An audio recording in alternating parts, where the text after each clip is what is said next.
The Late Night Alternative with Iain Lee on Talk Radio. We have ways of making you talk.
To the kids in the hall. I'm finally getting round to reading that Seth Meyers book, One Dumb Guy, about kids in the hall. And man, they're so good. They're so good.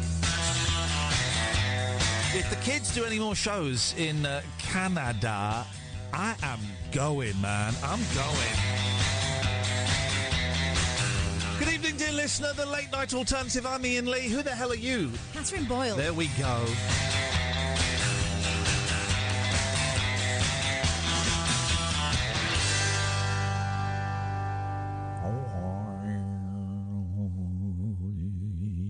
Sounds muffled in my ears, but... And mine.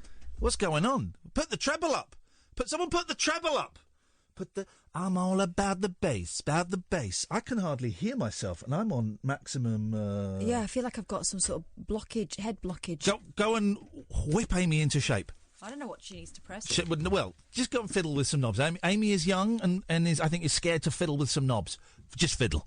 Just fiddle. Good evening, dear listener. It's Monday night, 6 minutes past 10. Don't know if we're on the air tomorrow. We don't know. As of now, we are, but then there might be a vote and they might put the grown-ups in. So make the most of it while you can. It's the Late Night Alternative. It's a phone-in show, unlike any other phone-in show in the world, in as much as you can call in about anything you want. You can call in about absolutely anything you want. We'll sit here and we'll talk about stuff, and you can chip in with that stuff. It's like having a conversation with your friend in a bar or in a cafe or at a bus stop. No, it's not, actually. It's more like having a conversation with a random stranger on a bus, on a night bus, coming out of central London. That's what it's like. So you can, but if there's something you want to talk about, then please do. 0344 499 1000. You'll speak to Amy. She will take your name and number. Here's the thing. She won't even ask you what it is you want to talk about. She don't care. She gets paid per call. So she wants to rack up as many calls as possible. We get no calls? Just think how much the tech ops earn on something like Aim at the Money. 0344 499 1000. Good evening, Ruby. Hello. Hello, Ruby. I'm really sorry to start off on a depressing tone. Don't you worry about that. What's going on? Wagwan. I'm just feeling really low again. What's happened? Has anything happened? Well, I'll go back a bit. Last week I stopped taking my medication because it was affecting me badly. Did you talk to your doctor about it? I'll be seeing my doctor soon. Actually, Right. I wasn't able to get. Did you talk to your doctor about before you stopped taking your medication? I'm going to be quite firm now because this is important. Did you? Not this time. Right. Not Well, yet. that's all right. Well, and now let me guess. Now you're feeling lousy. Well, it gave me. It wasn't just the medication. It was the thing that I had. Ruby, I don't know what you've done, but I can't hear you. Hello? Yeah, go on. Yeah. On Tuesday night last week, I had a massive panic attack, shaking, couldn't breathe, sobbing my heart out. Yes. It got so bad that my parents wanted to take me to A&E. Right. But I calmed down eventually, but I felt very, very frightened. Yes. Like, I kept telling my mother, please don't leave me alone, please don't leave me alone. Why didn't you go to A&E with her? My parents gave me some water and they comforted, they stayed with me the whole night and then I slept it off. Why didn't you go to A&E with them? I don't know. At that time, I wasn't Here's my suggestion. Here's my suggestion. You can't do this on your own. I suspect you need to start listening to other people, including your parents and including your doctor. Coming off your meds without talking to your doctor is a lousy idea. It's a terrible idea. And if anyone is listening, don't do it. Don't hang on. Let me just say this because this is important. Don't do it, and certainly don't just go cold turkey because it will mess you up like nobody. It took me 6 months to come off my meds, maybe a little bit later, maybe 5 months to come off my meds, and it still was like having terrible turbulence coming in for landing. So don't just stop. So you just doing it without talking to your doctor, I think is not great. I think you need to listen to other people a little bit more, Ruby, because your head ain't working properly. Mm-hmm. Yeah. Not telling you off, I'm not having a go, not even making a judgment call. Nothing for me to judge, but I would suggest that you perhaps need to start listening to other people. Yeah. Yeah, I mean, since then I have gotten advice. I need to see my doctor again, but I had to wait a bit because she's very busy. And my therapy, there was a bit of a waiting list as well, so I'm still waiting for that. Yeah, on the 19th, I'll get the initial phone call. Okay. So hopefully that will help. Yeah.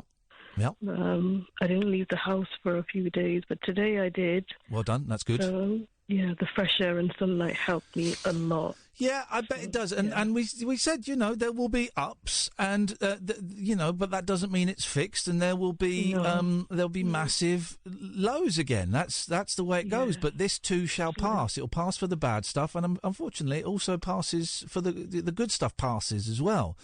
This too shall pass, and it will. Things will ultimately get better, but you need to you need medical help, and you need the help of those loved ones around you when they offer it to you.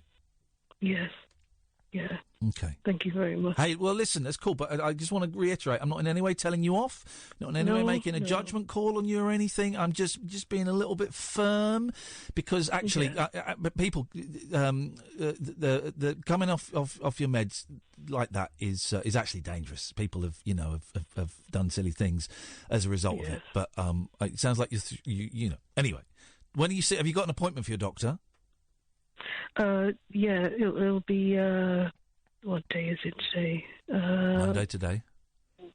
Wednesday. Okay, there you go. Fine. Right, you just got to make it for another 36 hours, and which you can do easily.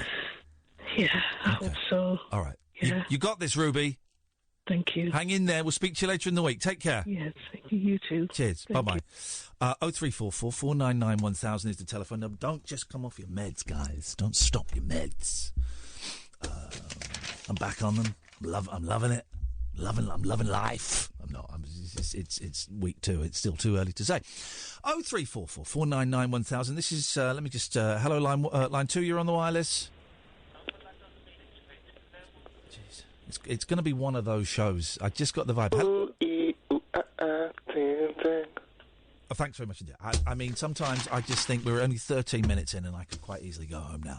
This is the Late Night Alternative with Iain and Kath on Talk Radio. The Late Night Alternative with Iain Lee on Talk Radio. We'll get you talking. 03444991000. Good evening, Michael. Hi there, Iain, yours. We've just been to see Limmy at Newcastle. Hey! How was he? Was he good? Yeah, he was really good, and I got to kind of meet him and shake his hand after, and have to say, surprisingly down to earth and very funny. Well done. And on that note, he slammed the phone down. Well done. Michael Jackson impersonators insist they've never been busier despite sex abuse documentaries. Some of them have never been busier phoning up this radio station to complain about me. But Jay Styles, a British Michael Jackson impersonator, says business is booming. Shamal. Okay, someone please write the... I'm going to give you a punchline to a very tasteless gag.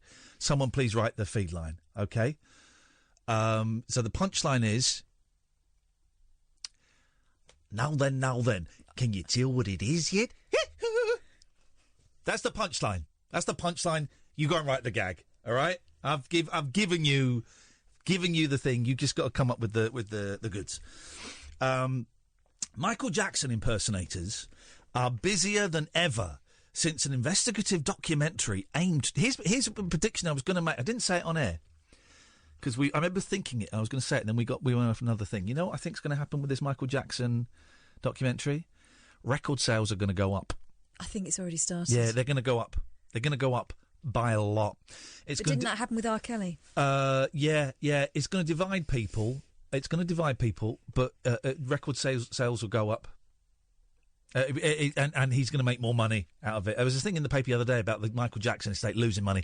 Nah, they're going to make more money. They're going to make more money. Because there'll be a load of people going, I've never heard of this Michael Jackson. What's this song bad? Oh, I quite like that. Or people who've been reminded that they used to own albums and now they don't. Michael Jackson impersonators are busier than ever since an investigative documentary aimed to expose the King of Pop as a paedophile.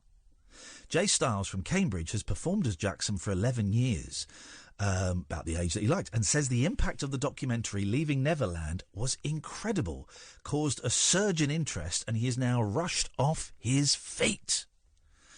Mitchell Thompson, 38, has just spent £3,500 on 13 new outfits for a theatre tour in June. And Robin Parsons, 37, said despite feeling apprehensive during his shows at the weekend, the atmosphere was electric. And for Mr. Styles, bookings flooded in after the 4-hour feature film was first shown at Sundance Film Festival in Janvier. Can I say something? Please do, mate. I'd like to see the proof. So would a lot of Michael Jackson fans, and there isn't any. There isn't any proof. Well, there's proof. All there is the testimony. All there is, Katherine, is the testimony of 2 proven liars. Oh no, 3. Oh, I was talking about them. I'd like to see. Oh, you want the proof that you want to see the proof that it's gone up? Yeah. Again, that's what the Jackson fans want to see, the proof that it's gone up, and all they have is the testimony of 2 proven liars. Tell you what, I watched. Lied. There was the FBI investigated for 10 years, and those guys swore. They put their hand on the Holy Bible and swore that Jackson did not touch them. I watched the Oprah Winfrey Hour special. With those Hour special with those 2 guys. Yeah, it was incredible. Okay, but they're proven liars. But they talked about that. Yeah. Well, okay, they're probably lying again. So hang on, which one? Which? Can I throw something else into the mix? As long as it's not a bone. Michael Jackson always said he never had any plastic surgery. Yeah. Well, he didn't. He had that disease. He had vitiligo. What, on his nose? Yep. I don't think vitiligo makes your nose go... No, then he actually did admit that he had plastic surgery on his nose because he injured it in the Pepsi fire. No, that was... Yeah. It was the back of his head, wasn't it? No. He injured his nose. Do you not know anything about the King of Pop? May God rest his soul and let him rest in peace. He had plastic surgery. He admitted it to Oprah in that interview where the smoke alarm kept going off in Neverland. No Smoke Without Fire, and he said that he had some plastic surgery just to his nose. Not on his chin? No. Because his chin was very... No, just his nose. He burnt it during the Pepsi fire. of 1866, the Great Fire of Pepsi. So I can rebut anything you've got. His chin. I can rebut his chin, but it would be His unpleasant. chin was different. Just 4 shows booked for July and December were cancelled over the weekend for Mr. Parsons, who described a knee-jerk reaction. If only it had been a knee-jerk. But the shows he performed at the weekend had a sense of defiance and were wonderful. Gosh. The 2-part documentary was released on Channel 4 at 9 p.m. on Wednesday, March the 6th. Another impersonator, Saul Taylor, 45. Why haven't they got a quote from the world's number one? Saul Taylor, 45, from Leeds, performs 8 characters, including George Michael and Freddie Mercury, ending with Michael Jackson. But when he made a Facebook poll asking whether to cut Jackson from his performance, just 15% responded he should. Mr. Taylor said, "I did a poll for my Motor tribute show. I do 8 characters. Michael is the crescendo and finishes off. Oh, dear, no, not that. It's a brilliant way to end the show. I was wondering if I should still do it. There seems to be fans who are behind his music even more now. When the compere announces my show, Freddie got a big cheer, but Michael got the biggest cheer of the lot. On Facebook, I did a poll, and 200 people voted. Out of 200, only 15% said no. 85% said yes. Whether they thought he was innocent, it didn't matter to the show." In Leaving Neverland, Wade Robson, 41, and James Safechuck, 37, who we know are liars, can't dig him up and try him. Actually, I think they are going to be doing some tests. They cannot dig him up and try him in a court of law. And I have sent my suggestion that they get, like those paedophile entrapment vigilantes, that they get a psychic to pretend to be a 12-year-old boy to do a séance on a Ouija board. I've had no response from, is it Taj Jackson, his nephew? I've had no response from Taj yet. Taj. While Jackson claimed to love both boys, the liars, the men revealed they were dropped and replaced by a younger child when they grew too old. But instead of claims Jackson was a paedophile who groomed boys from the age of 7, putting a stop to bookings, Mr. Stiles says his phone has not stopped ringing. And Mr. Mitchell said tired. He can see people are supporting him through the number of bookings he still gets. Mr. Stiles has even given work to other impersonators, as the documentary led to a surge in interest, and more people want Michael Jackson at their parties, not kids' parties, of course, and corporate gigs than ever. He said, "It has meant I'm now busier than I've ever been. It's incredible. I'm rushed off my feet. I'm having to joke there about moonwalking, but I can't be bothered. I'm having to turn down a lot of work and give it to other impersonators because there's not enough time in the week. I don't think the British public believe it. My phone doesn't stop ringing. I'm doing parties, private performances and corporate gigs. And it's every day. I think the publicity has led to a real surge in interest. Jay has travelled to other countries, including Spain, Greece, Cyprus, Poland and Dubai. He added, I sing all his songs, all of them, and I do the dance moves as well. I think people's interest has grown and the loyalties have become even stronger. It's great that more people are coming to see my shows. He will always be an icon. I will always stand by him. OK, let's fast forward it a year or so. Mitchell Thompson has been a Jacko impersonator since the age of 14 and says he stands by him 100%. OK, boring. I have 130 shows booked and I've had 4 cancellations as a result of the documentary, but one of those was going to be cancelled because it was an end-of-year school prom. Dear. Wow.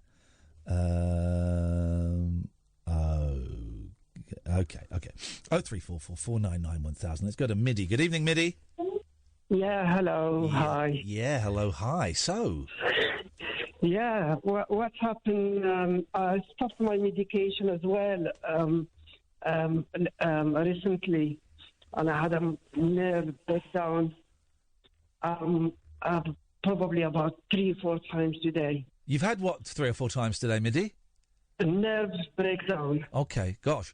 Well, listen, I just have to say, because we seem to get a lot of calls about medicine, I'm not a doctor. I cannot give medical advice. And if anyone's struggling with their medication, just go and see your doctor, man. Go and see your doctor. Them's is strong drugs. Yeah. Well, I first time I heard from you, because you just mentioned it's important to take the medication, and that made me think today, because I was thinking, the fact that I stopped my medication puts me into a very serious situation. When did you stop, Midi?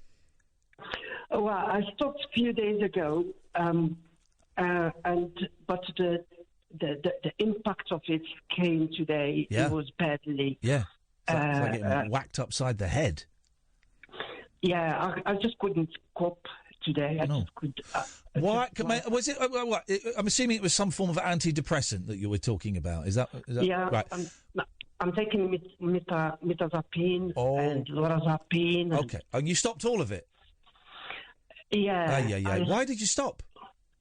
Well, I stopped because they weren't helping me. I was still getting nerves breakdown, and I thought, okay, this is, and it seems they have some side effects on me. So I thought maybe, and of course because I also the situation where I am, I can't control my life because I'm homeless at the same time, jobless. And at the same time, I lost contact with my children. I couldn't anymore be able to, to pick them up and spend time with them. Yeah. So the whole thing has gone down, and I couldn't cope with it. And you've got a lot on your plate. You have a lot on your plate. Loads of stuff that makes me like. There is no point to leave anymore, and I keep having this problem all the time, trying to fight between is there any point to leave and well, listen, trust me, I've been there. There is a point to live. You just may have forgotten what it is, or you may not have found it yet. When can you go and see a doctor? Well, the doctor has been contacting me. I was in mental hospital. Did you say a mental hospital? Yeah. I was in a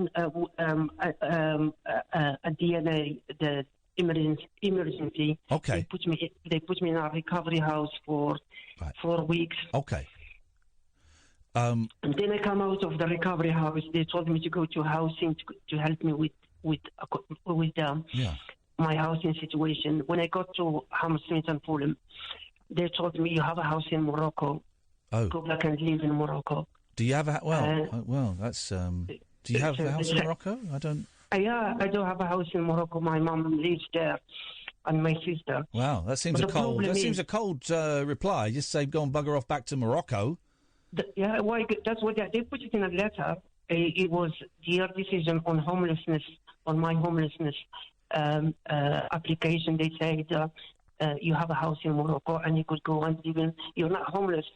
I told them I have 2 children. I need to see them and I need to, Well, listen, there you go. Your kids live in this country, yeah? Yeah. Right. Well, then there's your reason. There's your reason not to kill yourself. Is the 2 kids that there's not enough to base a whole lifetime and a whole recovery on. But there's something to focus on just to keep you alive for the next bit.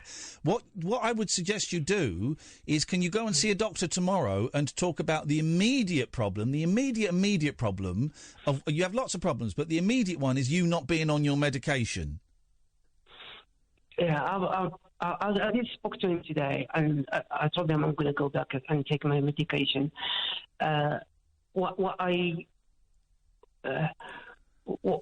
find difficult to live with is the unfairness that I went through. Fact of losing my home, losing a job of 17 years of civil service. It's basically all my life for nothing. I lost everything. Yeah, I get that. That sucks, and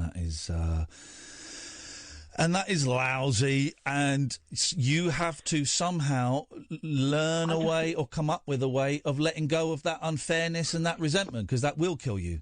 And then your kids are going to lose a parent. Yeah, that's my problem. Yeah. That's my problem. I can't move on and forget about the way how they. No, I know it's tough. They threaten me. It's tough, but you need somehow to find a way to move on, because living in the past And I'm not in any way demeaning it, because it's easily done. But living in the past is gonna kill you. You need to somehow let go of that, whether that's you have to forgive someone or you have to, you have to do something. Yeah, there is. Yeah, no one in this country has ever lost their home when they are living in their home as their main or only home. When they have only one home, no one has lost, and I lost my home because they froze my bank accounts, and they wouldn't allow me to get the legal aid or to get to get some of my money to pay for the legal representation, legal representation at the court. So I lost my home. The same thing with the criminal one.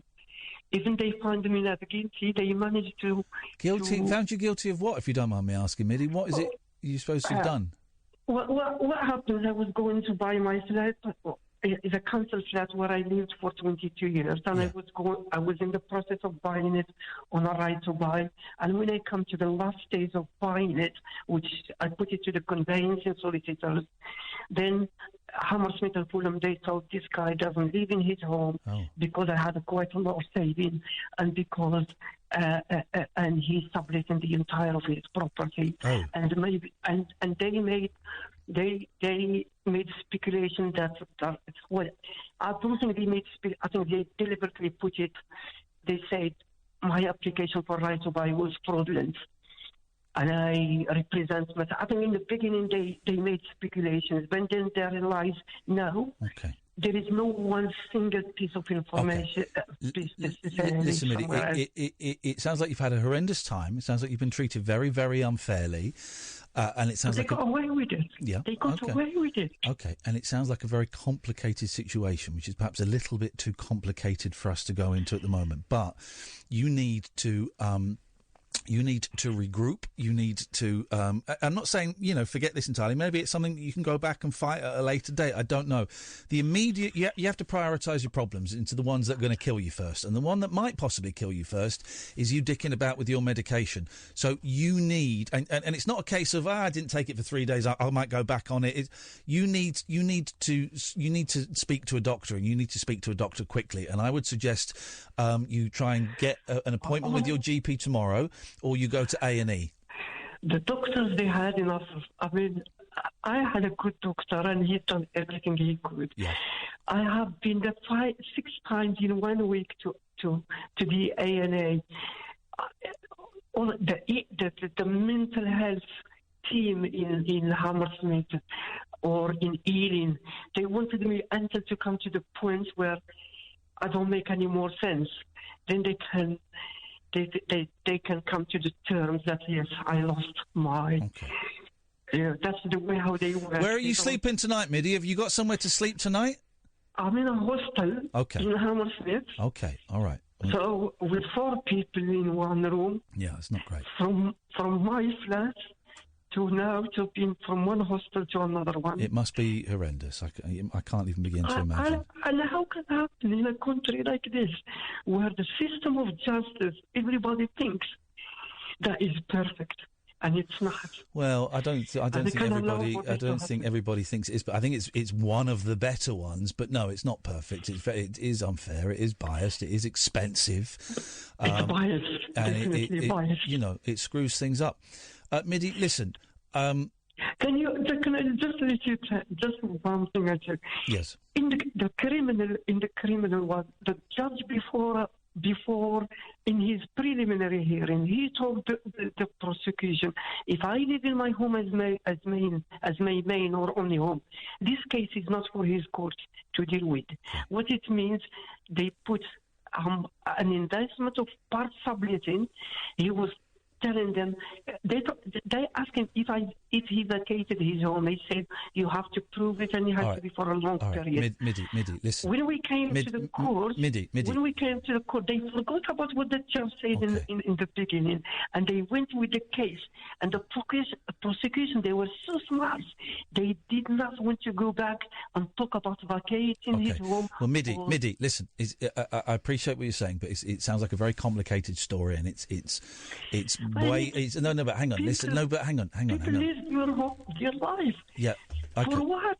And nobody can expose them. Midi, listen. Maybe you have a case for suing them. Maybe you have a case of going to the ombudsman. Maybe you have a case.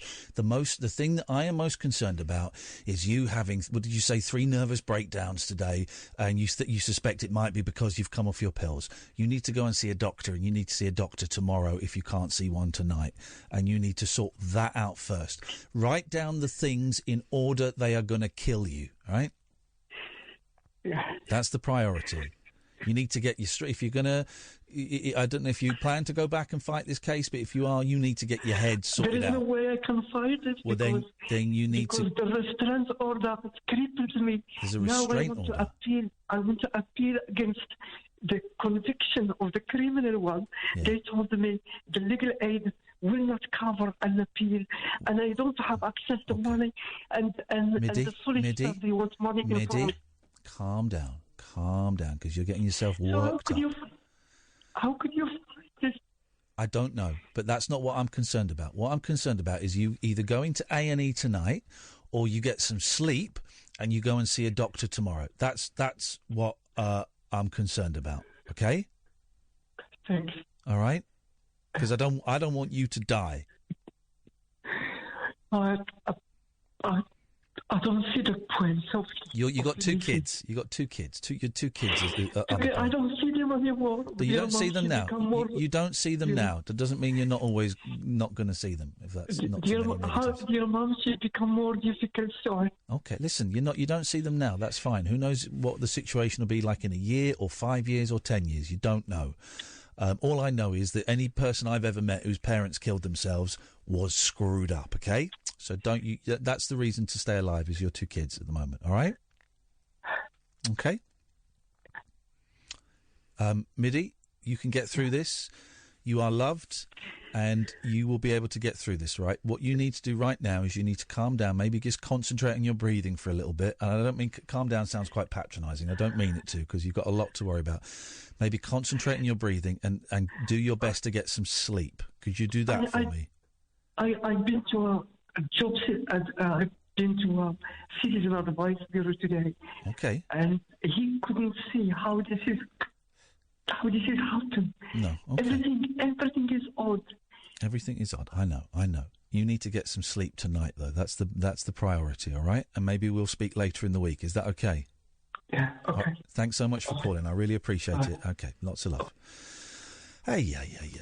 Okay. Okie dokie. 03444991000. This is Talk Radio. The Late Night Alternative with Iain Lee on Talk Radio. We'll get you talking. Turn the music off. We got some actual genuine sad news, ladies and gentlemen. Ladies and gentlemen, would you please welcome in memory of Hal Blaine, who just passed away today.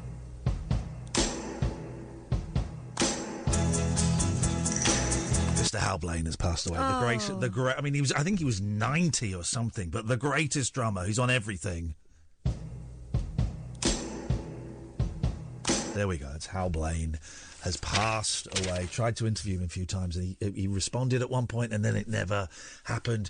Carol Kay called him a C-word when I tried to interview her, and she was obnoxious. Hal Blaine has passed away, played on all the Beach Boys hits, played on Pet Sounds, played on, I think he's probably on a lot of the Simon and Garfunkel.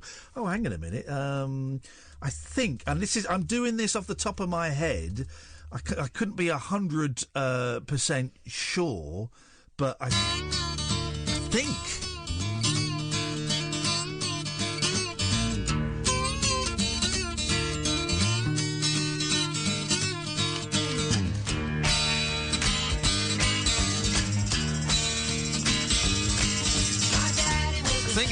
This is Hal. I'm doing this off the top of my head, I'm pretty sure. And I was born Let's just. I'm pretty sure this is as well. Writing's not you. You're an advert for an online weird company. No, this. It's the little old lady from Pasadena. Hal Blaine on the drums. Old lady from Pasadena. Has a pretty little flower bed of white gardenia. That's. I'm pretty sure this is him as well. We come on this loop, John B. My grandfather and me. Around Nassau town we did roam. Drinking all night. Got into a fight. Well, I feel so broken. I wanna go home. We'll get a list of everything Hal Blaine played on, and we'll play 10 seconds of every single one for the next 3 months, because that's how long it'll take. 0344 499 1000. Good evening, Dredge. Did he play the drums on Be My Baby then? Because that was a track that blew Brian Wilson's mind. Which is why Brian Wilson was always so thrilled to have Hal Blaine working on his sessions.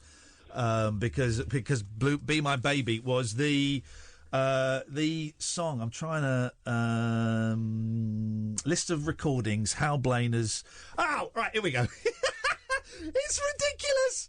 Just the A's. Right, here we go. Hang on a minute. Oh man, just the A's. Here we go. This is, ladies and gentlemen, on the drums, Mr. Hal Blaine. This is one of my favourite songs. It's beautiful, isn't it?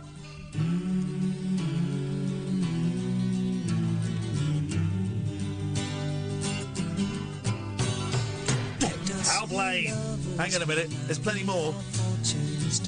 There's plenty more. Here we go. We're just going to wrap. This is the rest of the show, guys. Hal Blaine, ladies and gentlemen.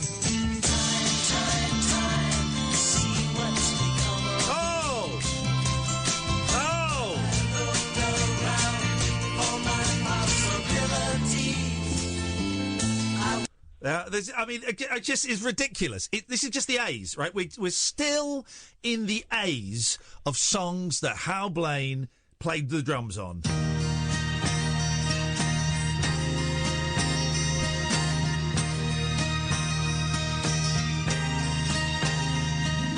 Dream. There we go. Let's do one more from the A's and we'll move on to the B's after 11. Ladies and gentlemen, on the drums, Mr. Hal Blaine. You fill up my senses like a night in a forest, like the mountains in springtime, like a walk in the rain, like a storm in the desert. We do one more. Just one from the B's. Just one from the B's, ladies and gentlemen. Hal Blaine. And what a one. He's on all of them, man. He's on all of them. It's obscene, the amount of songs. This guy. Let's jump to.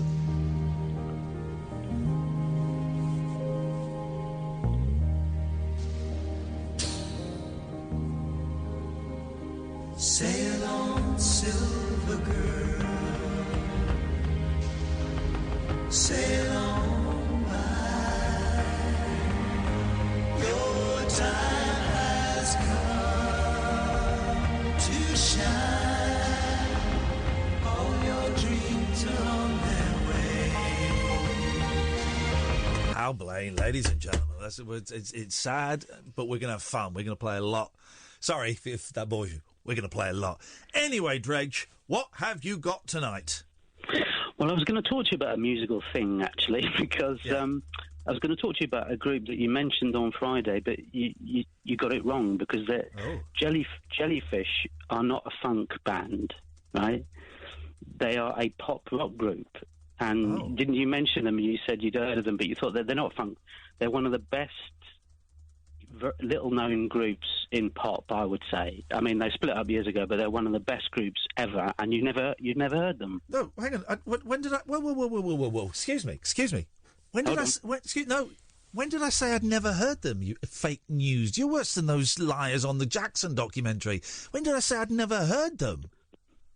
Well, you said you thought that they were a funk band. I think he was mixing them up with John Jellybean Benitez. Exactly. Exactly right. Yeah, exactly. So you have heard them, have you? Yes, I had a friend at college who was into them, and he made me listen to their... What are they called? Jellybean? Jellyfish. No, jellyfish. There's more fish than beans. They make me listen to fish from Marillion.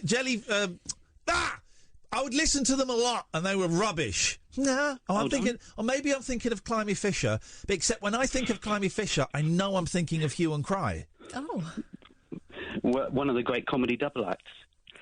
But I mean, if you heard Jellyfish, you would like them. I mean, that's my, there's no question of that. That's your assertion. Yeah, there is.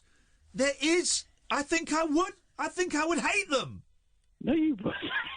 Right, the song you would like is called "Baby's Coming Back." If you don't like that, I will immediately hang up. Here's the thing, right? Andy Partridge said to me, I remember going around to Andy Partridge's house from XTC and saying, "Oh, there's this great Japanese band that you'd like. They're a lot like XTC." And he said, "Ian, I'm going to stop you there. I get so many people telling me bands I'd like because they're like my band, and they're never as good. I'm going to hate them." So, all right, John, we're going in. What's it called? "Baby's Coming Back" by Jellyfish. Okay. And if I hate it, what are you going to do? Which I am going to hate it. I remember these twunts. I remember this guy with the silly haircut. Exactly who I was thinking of. Here we go. It's not Jelly Bean. Oh, blimey. I remember this. This is awful. Is it?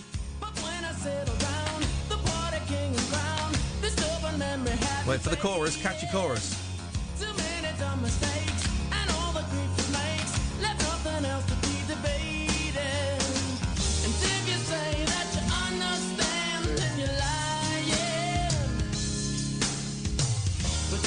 You ready, everybody, to sing in? I remember this. You know this.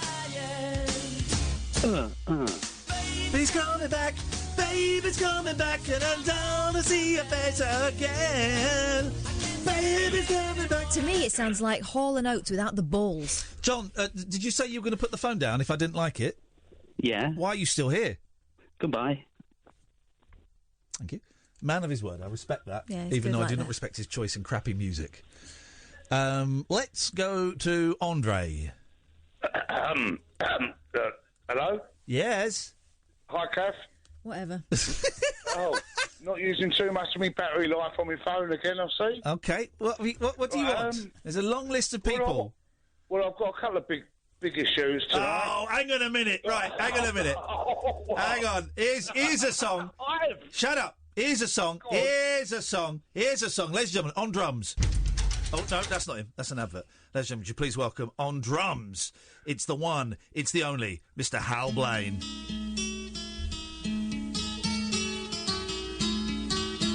That's not drums, it's from guitar. All the leaves are brown, leaves are brown. 10 seconds of every song Hal Blaine ever played on. Yeah. Yes, what do you want? Well, that's a bit from time. No, I don't know. What do you want? Well, what I was going to say, talk about medication, and all that sort of stuff.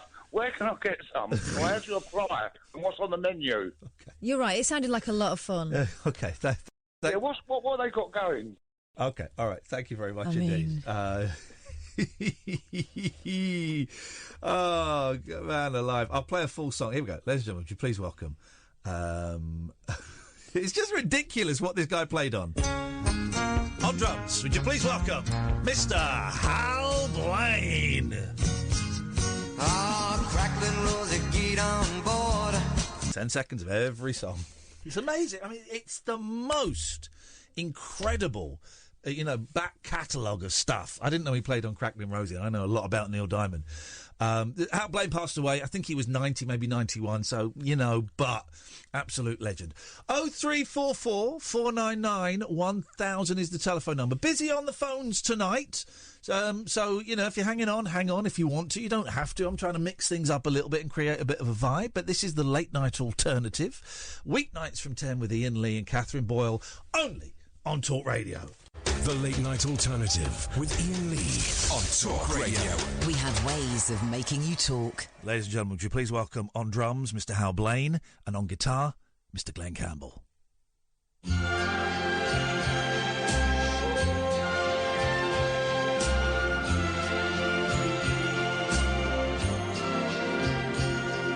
Strangers in the night, exchanging glances, wandering in the night. What were the chances we'd be sharing love before the night was through?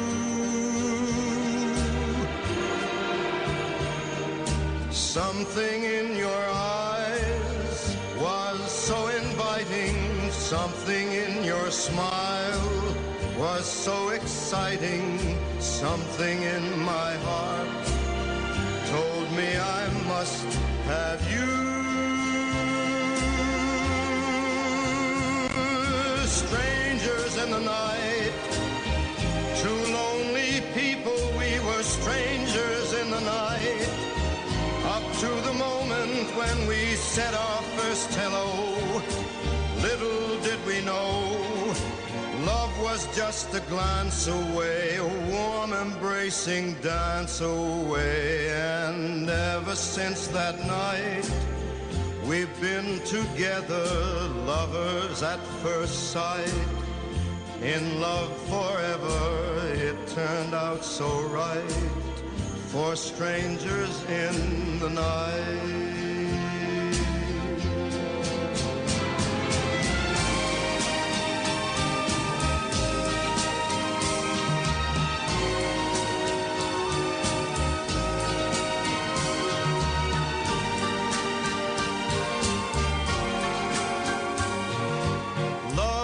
Just a glance away, a warm embracing dance away. Ever since that night, we've been together, lovers at first sight. In love forever, it turned out so right, for strangers in the night.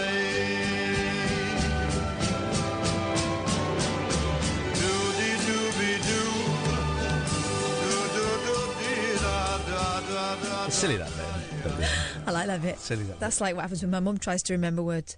What a session, though. Frank Sinatra singing, massive orchestra, Hal Blaine on the drums and Glenn Campbell on guitar. Yeah. I've heard Glenn Campbell talk about it, and he said he was absolutely bricking it. It's like it's one of his earliest sessions, I think, and he walks in and it's for Sinatra, and he's like... Oh, and he had, long hair, but apparently Sinatra took a shine to him and thought Campbell was brilliant, yeah. I was going to say, I bet Sinatra wasn't the easiest person to work for. Yeah, but Campbell Sinatra took a shine to him and asked for that kid to come and play on more of his sessions. Funny old one. Hal Blaine passed away today, I think, or maybe it was yesterday, actually. I think it said it's today, the 11th. So we're going to play some Hal Blaine. 0344 499 1000 is the telephone number if you want to give us a call. We have got some calls lined up. We will get you in a bit, I promise. We have a slight predicament. Boy, we're playing Manchester. We're playing lots of shows. 14 tickets left for Glasgow. If we sell those 14 in the next 2 weeks, we'll try and book another show in on the Sunday. It just makes sense. Mm-hmm. We sold out Manchester in May. Okay, it's happening in May. It's a Saturday evening, okay? Small venue, but it's sold out. Yeah. Right? So... Oh, that neck. Thanks. So I'm thinking, well, we're up there. We're staying up there Saturday night. Is there a way of doing another show on the Sunday? You know, it just makes the journey a bit more worthwhile. People that didn't get tickets could get tickets. We could maybe offer some kind of discount for the people who've already got tickets, so that, you know, they maybe we give them like $5 off. I don't know, for the whatever. So I've been in touch with the venue, right? And the venue and I've said, can we do a Sunday matinee show, 1-2 o'clock in the afternoon, right? And John, who runs it, is a brilliant bloke. Lovely little venue, the 3 Minute Theatre, right? It's a great venue. Love it. And John, who runs it, is an absolute legend. He doesn't shut up talking, but He's dead enthusiastic. He's so good. I could sit and listen. John Topliff, I think his name is. I could sit and listen to him for ages. Even like he'll talk while we're trying to get ready and stuff. But I love it. He's such a nice bloke and has made us feel so welcome. I said, look, I don't know if you do it. Is there any chance we could come and do a matinee on Sunday? And he said no. He said, what I can do is I can open up Sunday evening for you. Right. Well, that then creates a slight problem. Mm-hmm. I've not said yes. I've not replied to him. Okay. So we need to think, do we want to do another show Sunday night and then, I guess, drive home afterwards? Or come back Monday. Or come back Monday. Now, well, if we stay the extra night, then suddenly we're spending more money on Airbnb, which is what we probably do. Airbnb is amazing, isn't it? I mean, so much better than a hotel. You get a flat. And Kath can cook breakfast when I stroll downstairs from the master bedroom. I always get the bigger bedroom. So then there's money. And then we've got to hire the venue again, and a little bit blah blah blah. Is what that's what I'm thinking. Sunday night just feels a little bit tricky. It does a bit. So does anyone know a venue? I might write to him and say, look, it's Sunday afternoon would be ideal. He's already said no, but you never know. But if anyone knows a small venue in Manchester, in or near Manchester, that we could get for cheap on a Sunday lunchtime show, that would be awesome. I might email Zena, actually. I was going to say, why don't you ask Zena? I might email Zena. But if anyone knows... Because that pub was brilliant. That pub was brilliant. That might work. But also, here's the thing, dear listener. Would you want to come? If we say you'd already bought a ticket for the show before and we sold you a ticket for like, I don't know, £6 on top, would that and everyone else paid like nine because it's a lunchtime show, I don't know, like £6 and £9, would people want? I don't know if people would want to come, because we could end up with egg on our face. We could be doubling down, and actually we end up losing money on the whole trip. Life is such a punt. Isn't it? It is. We haven't been to Manchester for ages, though, so it would be worth... It'd be great if we could. Doing something It'd be great if we could. Let me email Zena. If anyone's got any suggestions, 0344 499 1000. Also, would you want to come? Would you want to come? Are there enough people that missed out on tickets? Are there enough fans that will... And you know the Rabbit Hole. If you've been to the Rabbit Hole, it's never the same show twice. No. You're not going to get the same show. It will be significantly different. We wouldn't be recycling the same material. So I don't know if people would want to go. And also, likewise, I think we've got 14 tickets left for Glasgow, which is in June. And if we sell those in the next couple of weeks, we might as well... even further, obviously. Yeah. We might as well look to see if we can get the venue on Sunday lunchtime as well and do something there. You dig? Oh, I was so proud of my youngest son today. I asked him if he... I was explaining something. I was explaining something to him, and without looking up, he went, yeah, I dig. Yes, my little 7-year-old boy. Yeah, I dig. Oh, mate. We went and saw Captain Marvel at the weekend. No spoilers. Great film, right? First of all, I'm going to say it, because you're meant to think this about the superheroes. She is stunning, right? She's beautiful.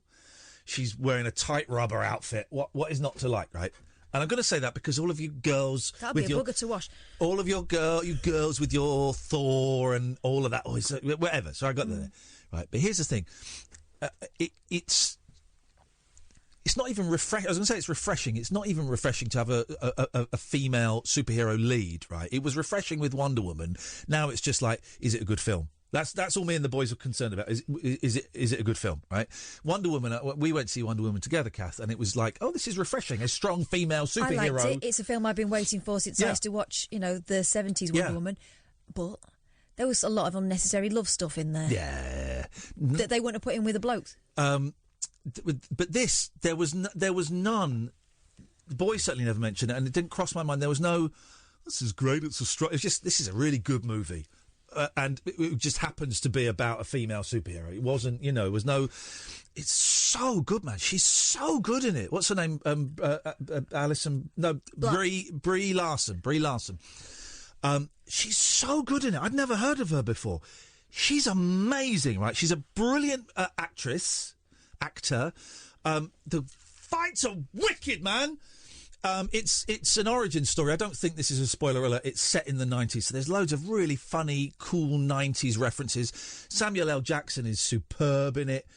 It was such a good film. Of course, I didn't stick around until right at the end. I saw the first little bit in the credits, and I always forget to stick around for the last one. But it was it sets up upcoming stories very nicely. It ties in with previous stuff. I thought it was great. And then I was reading, there's been loads of hate online because she's a woman. I'm not going to go and see the film because she's a woman. And there's some controversy. Captain Marvel is not a superhero I'm particularly familiar with, right? But there's controversy that they've made Captain Marvel a woman. But from what little I could read while I was walking from the cinema back to the car with the kids, is that I think there have certainly been 2 Captain Marvels that are canon. I think there's a third Captain Marvel. The first Captain Marvel was a bloke, alien. The second Captain Marvel, I think...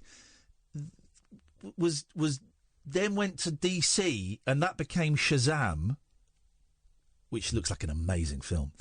And then the third Captain Marvel was quite a few years ago, and it was the woman. It was Carol Danvers. It was the woman. So she's been around for quite a while, I think, and is canon. Danvers?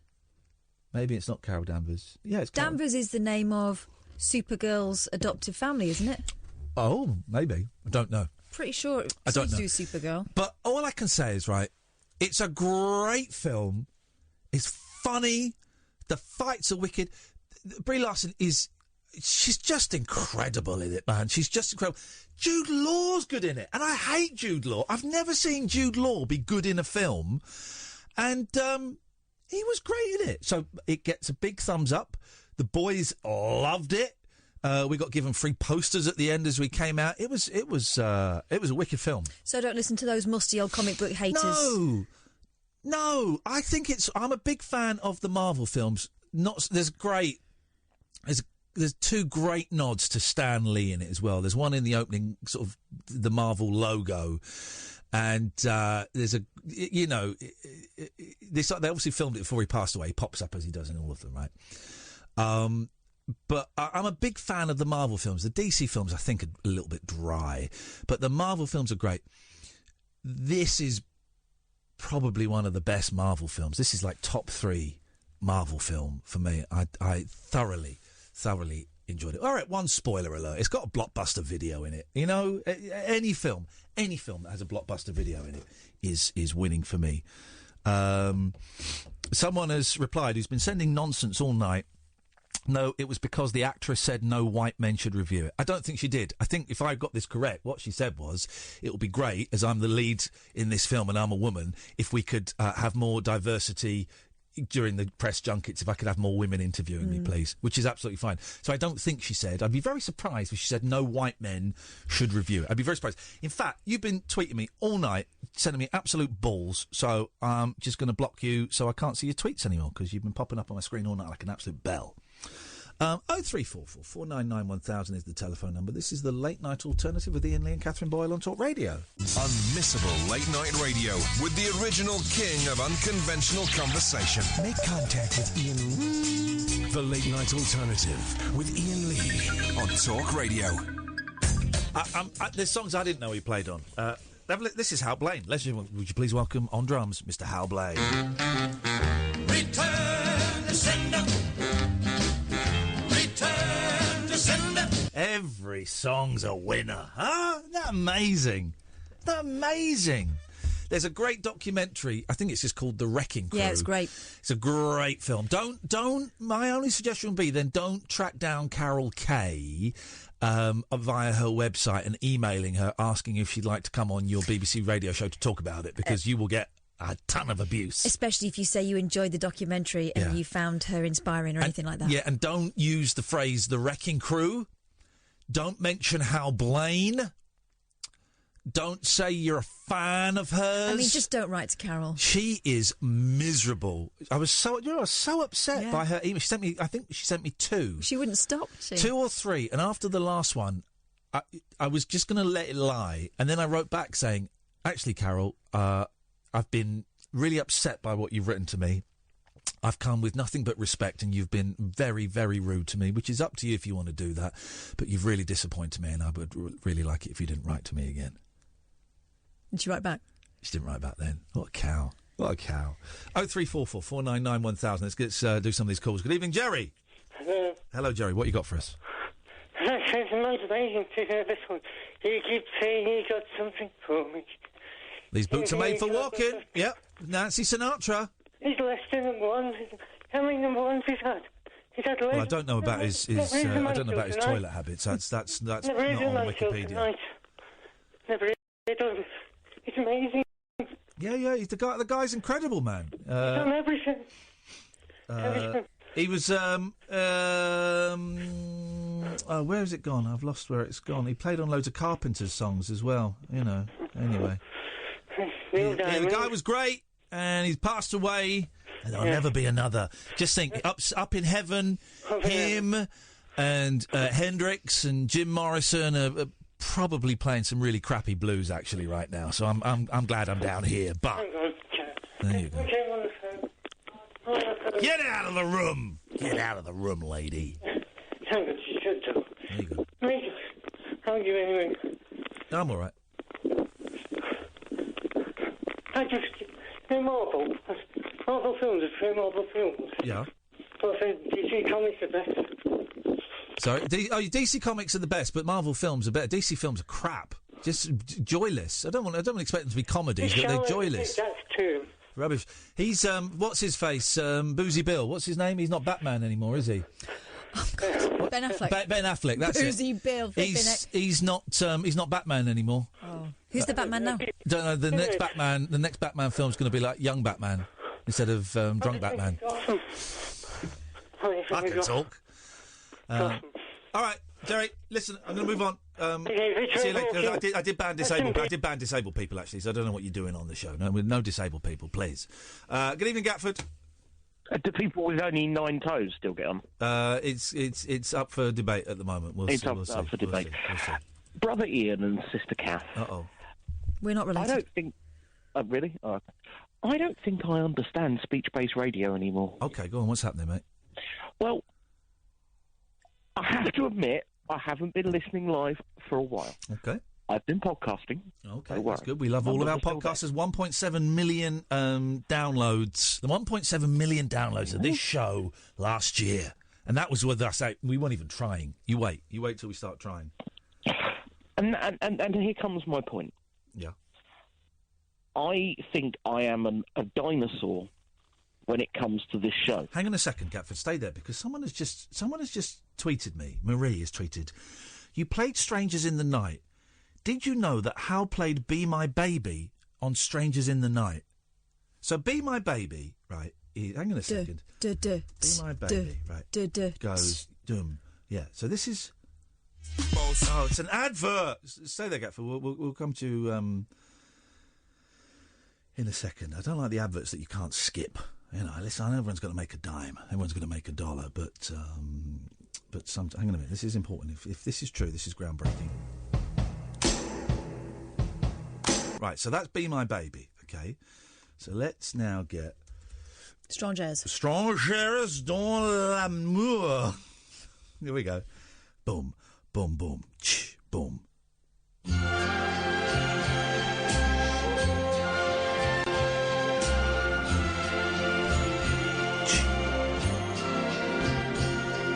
Strangers in the night. Yeah. Doesn't feel like he's as heavy on the old rim, though. Do you know what I mean? He was doing that, wasn't he? He was doing that sort of snap thing on the rim. He wasn't going hard on the rim, but he should have gone harder on the rim, deeper on the rim, and also a little bit faster on the rim. Do you think that was brushes? You've got to work that rim. really, and it's got to be said, Hal Blaine was a master rimmer.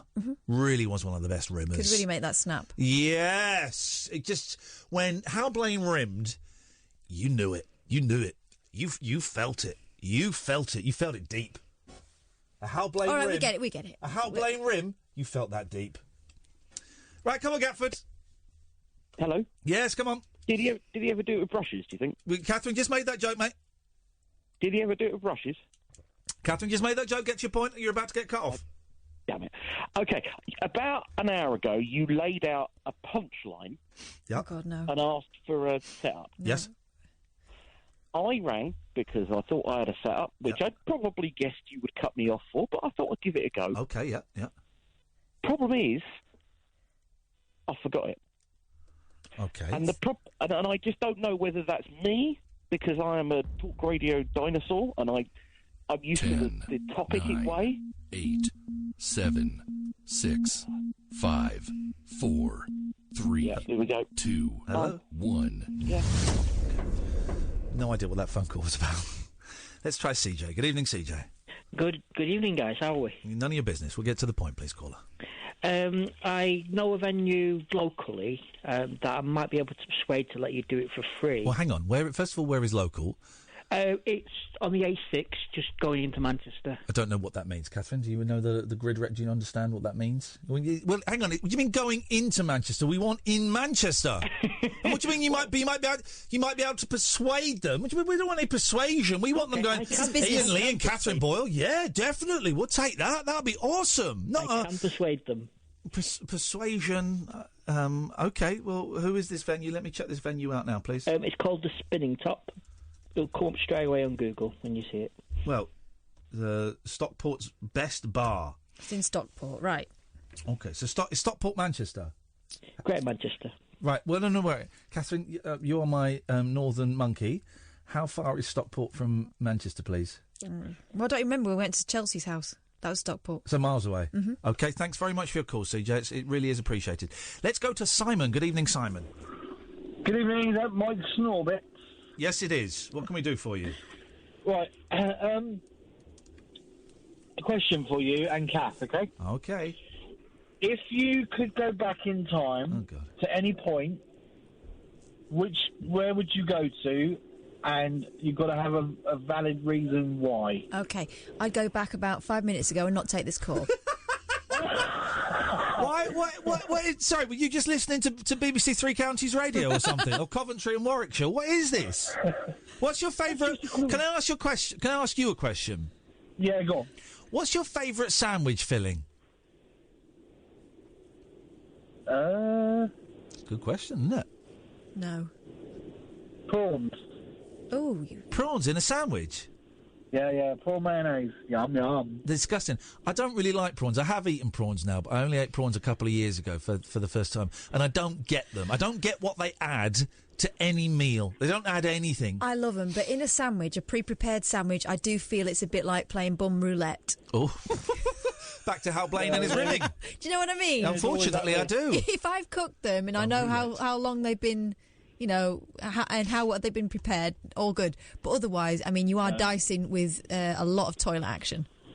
Yeah. I always check. I always have a good sniff before I let it enter me.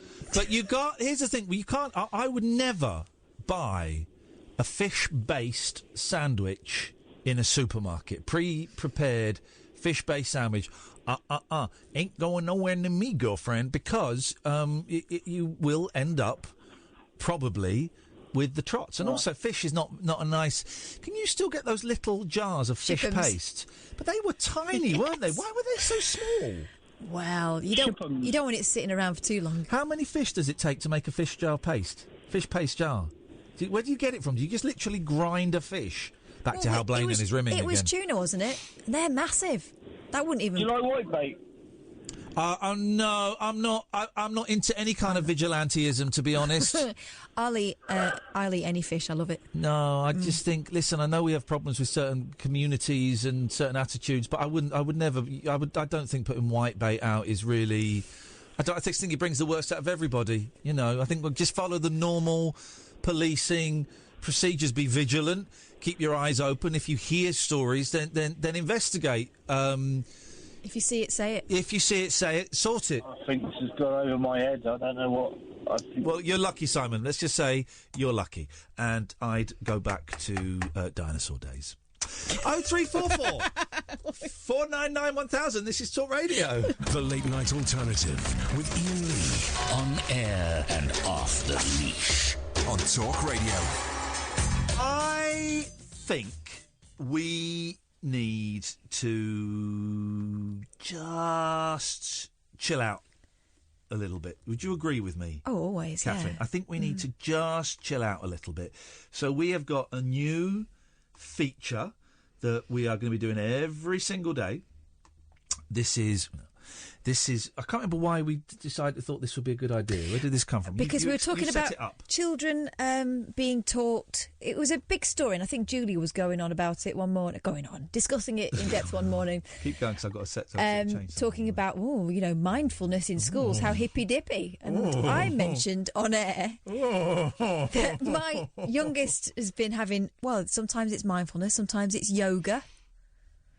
I think they do a thing like conscious colouring. Well, hang on a minute. What the hell is conscious colouring? They only get one colour. Oh, God. I don't know what that's all about. She's full of it. Okay. So I asked my youngest daughter, who is 7, to take us through one of the mindfulness meditations they do at school. Okay. And she gave me a rough idea, and I made a thing. A minute. This is going to take a minute. Did you bring your box in? Yeah. Why didn't you tell me? Because when we were sat out there bored, I could have looked at your box and fiddled with it. I wasn't bored. Kath can't get her box to work properly. I could have fixed it. Well, it does work, but it's a bit in and out. I could have... I think it's just a matter of me getting used to it. It's a digital recorder. Sorry, I realised some listeners might think we're talking about your vagina, which we most definitely are not. It's a digital recorder that is box-shaped. Sorry, I should have been a little bit clearer there. My bad. My bad. I like that phrase, my bad. I used to struggle with it.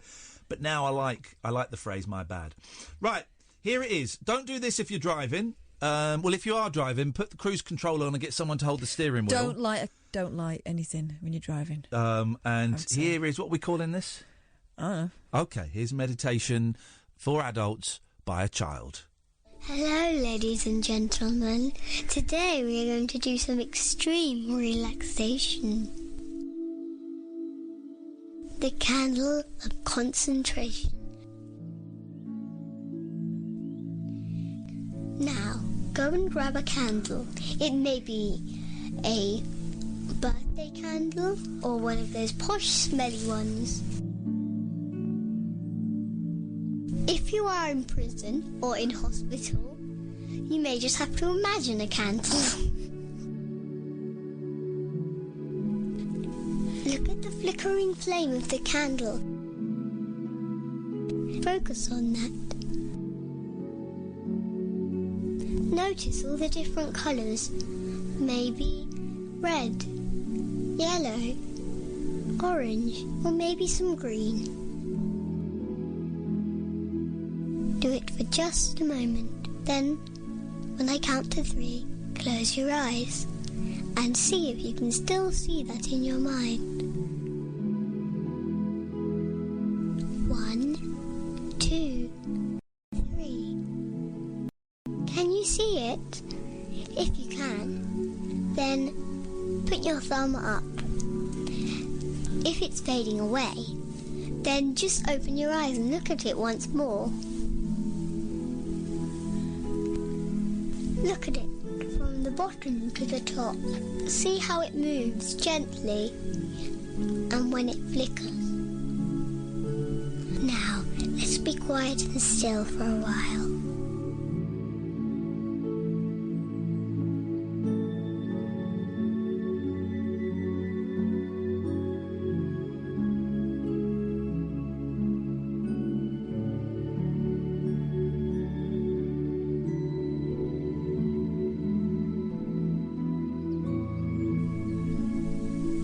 In a few moments, we will open our eyes and blow out the candle. Are you ready?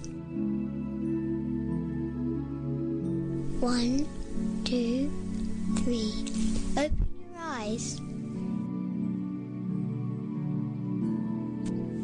Now, let's look at the candle for a little bit longer. Breathing. In, out. In, out.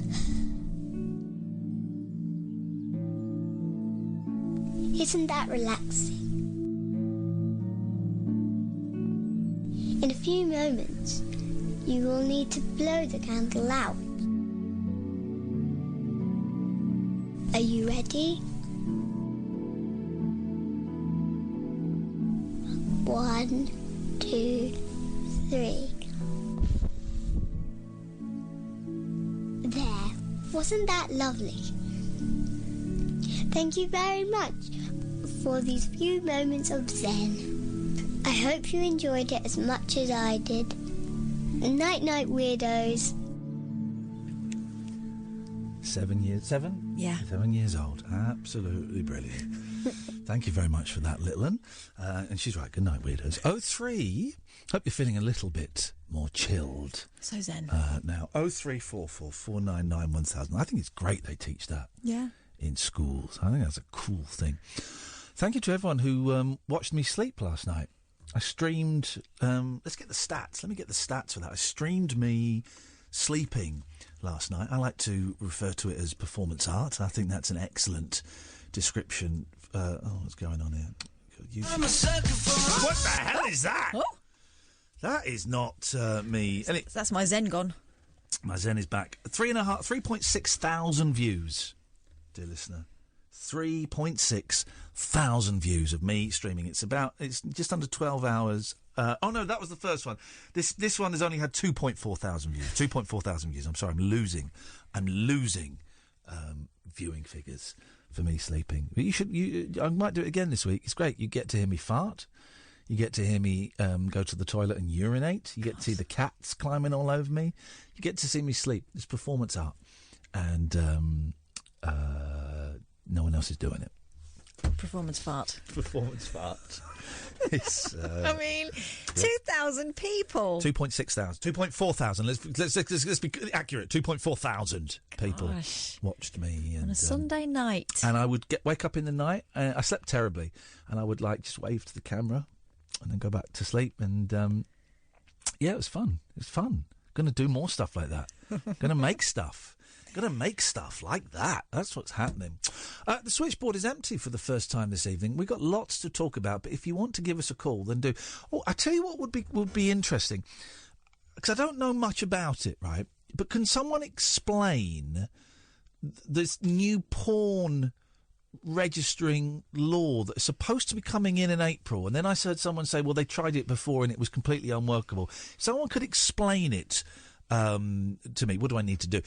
Sort of a joke, sort of not quite a joke. It sounds very complicated, and it sounds like a way of tracking what you watch on your computer, and it don't feel right. It doesn't feel right to me, but I don't quite understand. I've not really looked into it. I've just seen a few tweets. So if anyone could explain to me what this new law is, this rule they're bringing in April, I'll be very grateful. 0344 499 1000. 0344 499 1000 is the telephone number. Switchboard's empty, so give us a call about that or absolutely anything you want. This is the Late Night Alternative, weeknights from 10 on DAB, on app or on talkradio.co.uk. The Late Night Alternative with Iain Lee. Unfiltered night talk with the original king of unconventional conversation on Talk Radio. We have ways of making you talk. Do you remember ages ago, my energy provider messaged me, right, they... so I was paying like £70 a month direct debit or something, and I had like a massive balance of like 200 quid or something. Yeah, I'd overpaid. In credit. Yeah, in credit. And so I said, can I have 150 quid back? And they went, yeah, of course you can, Then they said, what we're going to do is we're going to pay you the money back, but we're going to up your monthly payments to £95, like so up by £25. Why are you doing that when I'm obviously Not significantly using that overpaying? She went, well, you know, winter's coming. And I said, right, well, it is winter. And no, you can't do that, right? So that was like, I don't know when that was. That was October or November. And then I got my online bill. Like, so every month they take the £72 out or something. And then I got the online bill, right? Because they asked for readings, but I'd given them readings 2 weeks before. So I didn't bother giving them the readings again. So what they then did was they estimated a massive leap between the reading I gave them and the end point of 2 weeks, that I'd used like maybe 4 or 5 weeks worth of energy in the 2 weeks. So suddenly I was in debit of £86. Incredible. And so they wrote to me saying, right, what we're going to do is we're going to increase your monthly direct debit to £105. And I replied saying, no, you're not. I do not give you permission to do this. I will reach a compromise because obviously I'm using a little bit more than... first of all, I got them to correct the bill. That was it. I got them to correct the bill. And after... so it halved the bill. So suddenly I'm £40, right, overdrawn in debit, right? And then they said, we're going to increase your bill by £32, your direct debit, £32 a month. It's almost as if, I don't know, they were making it fit. Yeah, and I said, no, you're not going to do that. I said, I do a compromise. I'll pay an extra £15 a month because we're coming out of winter, so actually I'm going to be using it less, and that should keep us in balance. And they eventually said yes to that after a little bit of toing and froing. They eventually said, but I thought, you chancers, you've overestimated what I've used, so you've given me this bigger bill than I needed. So I saved £40, and you want to put an extra £33 a month on my direct debit. You chancers. Scumbags. They're all, every single one of them is a scumbag. 0344 499 1000. Good evening, Mark. Hi, Ian, how are you? I'm all right, Mark. What you got for us? This new pornography regulation that's happening. So go on. What is it? I've sort of got a very loose grip on it, steady, but I'm not quite sure exactly what it is. So go on. You have to provide ID, so a driving license or a passport, before you access it. If I go online. Right, and let's be honest, there are porn sites everywhere, but if I go online, for example, Pornhub, I know it's the most popular one, right? For me to look at a mucky video on there, I've got to take a photo of my driving licence. That's what they're saying from April. It's not going to happen. It's completely unworkable. They tried to do this 20 years ago. They tried to put age verification services in place so people had to provide a credit card. Right. Or a debit card. Yeah. And then MasterCard and Visa started issuing cards to under 18-year-olds. Yeah. So that completely screwed it up. But there was a whole movement of this 20 years ago. Back in 96, 97, there was networks out there that did age verification, mainly based out of the USA. But then it all went wrong because anybody could have a... Well, because now, at most, you have to tick... Are you over 18? If yes, click enter. If not, exit. But a lot of them, you don't even have to do that. But so it's to stop kids looking at porn, is it? That's the argument, right? That's the argument. But what's... It's flawed. It's obviously flawed in so many ways. What's to stop a kid getting their dad's or their mum's driving licence? What's to stop a kid getting a fake ID? Yeah. It's completely unworkable. I mean, don't get me wrong, there's a problem with it. I have kids. Yeah. Older now, but like my 19-year-old, he had a fake ID when he was 16. My 15-year-old is somebody I wouldn't want watching it, but undoubtedly they are. Yeah. And I'm speaking as somebody who used to run sites, so that's why I know so much about it back in the 90s. Yeah. So much of it is free. But it's interesting that on the back end of it, there's about 6 companies that mainly control most of the porn people watch. Mm. And they've been buying up all of these different porn sites, and a lot of it they're making for free. So I think it's going to come full circle where eventually free porn will end up being charged again. Yeah. But also, a person's porn history is like, listen, as long as they're not looking at anything illegal, which you don't get on Pornhub or Xhamster or any of those websites, it's all, it may not be to your liking, but it's all legal, right? And I think we know what we mean by that. An adult's porn browsing history is it's kind of private, right? Because we've all got weird, different little things that float our boat. And the thing that works for you might make me go, oh my God, and the thing that works for me might make Kath go, what you do? You know, whatever. We've all And got the thing that works for me might make your hair curl. Exactly. We've all got our own little things, right?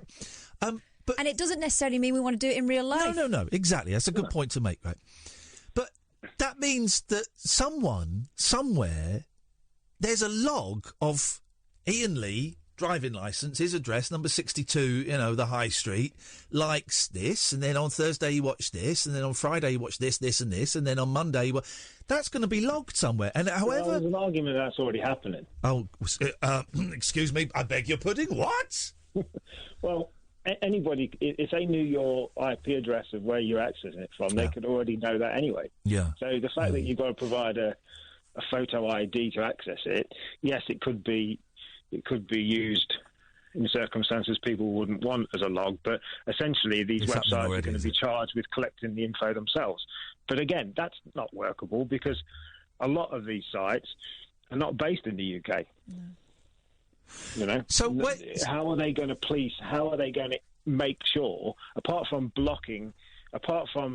coming into the UK, any porn coming outside of the UK is blocked? Yeah. It's the only way they're going to do it, and that's not going to happen either. It's just impossible. So because I've got kids who's 7. How old are my kids? 7 and 9, and Kath's got kids around the same age. I've got boys, she's got girls. So and it is one of my big concerns is protecting my boys when it comes to online pornography. Not so much now, but we're getting closer to that point. I wouldn't want my 7 and 9-year-old watching any of it. No, but listen, oh God, no. Neither would I, which is why I won't allow my daughter, who is 10, a phone. But she's already been exposed to it because there are lads at school who've got it on their phones. Yeah, and they show it, and that's kind of the thing. You can kind of do as much as you want for your kids, but there'll be someone else who's got a phone or go have a look at this. But so if this doesn't work, which it won't, and I can't see them carrying it through because it's so nuts. Then how do you protect your kids from looking at that stuff? Well, you don't from third parties, but in the home or with mobile phones, obviously there's content blockers on there for kids. When you activate a new mobile phone, you've got to go in and change the content settings. So obviously your kids' phones should have that on. Yeah, and then you can block. You can block those certain types on your main, Wi-Fi home, but that blocks it for all. That is a price I would be prepared to pay, blocking porn in the entire house if it meant the kids couldn't access it. Here's the thing, then. So you used to do this in the 90s. Late 90s, yeah. Why? Do you mind me asking why you got out? Did you get out of it because everything was becoming free and there was no money to be made in it? Yeah, there's no money in it now. There isn't. If there was, I'd be still in it, but there's not. It's as I said, it's dominated by major companies that over the last 10 years they've just bought up a lot of porn sites. Well, exactly. Have you heard John Ronson's podcast about this called The Butterfly Effect? I haven't, no. It's amazing. Yeah, so he talks about Fabian Tileman, who is a guy who's, a year younger than me, so he's 40, and he's from Germany, and he was a tech geek, and he started up Pornhub. And the impact of that is, all of a sudden, people who had been making careers out of selling DVDs to people who wanted to see them and who were willing to put money down, all of a sudden, that's wide open, so to speak. And, the little impacts of it are, I've seen your mum in a porno because I've seen it online, and it gets passed around and all that sort of stuff. That's one of the impacts. And the other thing is that all the money's taken out of it and people are having to do more and more niche things to be able to make a living. It's well worth a listen, Mark, The Butterfly Effect. You might dig it, actually. It's so good. Yeah. A friend of mine sold all of his sites about 7 years ago, and he had over 500,000 people a day coming to his site. He just couldn't make it pay. Wow. Wasn't even covering his costs. I don't understand how they're making porno films anymore. That's how old I am. I call them pornos. Because everything's getting leaked online anyway, isn't it? Whereas before... Well, a lot of the companies put, taster clips out, if you will. Okay. So to watch the full length... You got to pay. But would anyone do that? I remember back in the day, you go into the shops in Soho and you buy 3 videos for £25, and you'd have a physical hard copy. But now you just go online, 5 minutes, bishy bashy boshy, the job's done. I A lot of it's advertising based now, though. Right. So a lot of the sites that are running relying on advertising income. So obviously a lot of these sites are highly trafficked. There's a lot of people coming to them every day, so that's how they rely on them. Yeah. People placing their adverts on there for exposure to whatever it may be, their target market is. But when it comes back to the policing thing, I just don't know how anybody's going to do it, because you're dealing with, well, initially, like we said, you're not dealing with UK-based, even a lot of the sites are based out of the States, but even more are based in more obscure countries. I just don't see how they're going to police it. And it is a worry. I think kids are far more... even 20 years ago, kids just didn't have access to it, like you say, because it was paid. And I think people do pay for it. I think the numbers show they have to. Some people have to pay for it, but no more than far less than they used to. I mean, at my height, I had like 15,000 people paying a month, and the dynamics of that changed. So I think. This is definitely not going to work. They were talking about doing this 10 years ago with age verification using credit cards. But again, that doesn't work now. And the idea of going to a porn site and having to... I was reading about it, and they're saying they're going to put like a digital signature on your computer to show you've given that verification. But again, kids these days, they'll know ways of getting around that in a heartbeat. You know, you've only got to... Mark, I've got to go to the news. I appreciate your former professional insight into this, man. Thanks very much. Nice to speak to you. Cheers, Mark. Thanks, Take care. Bye-bye. There you go. A nice guy. 0344 499 1000. Jasmine, stay there. We'll come to you after the news. This is the Late Night Alternative with Iain Lee and Katherine Boyle on Talk Radio. The Late Night Alternative with Iain Lee on Talk Radio. We have ways of making you talk.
Mr. Hal Blaine on drums, ladies and gentlemen.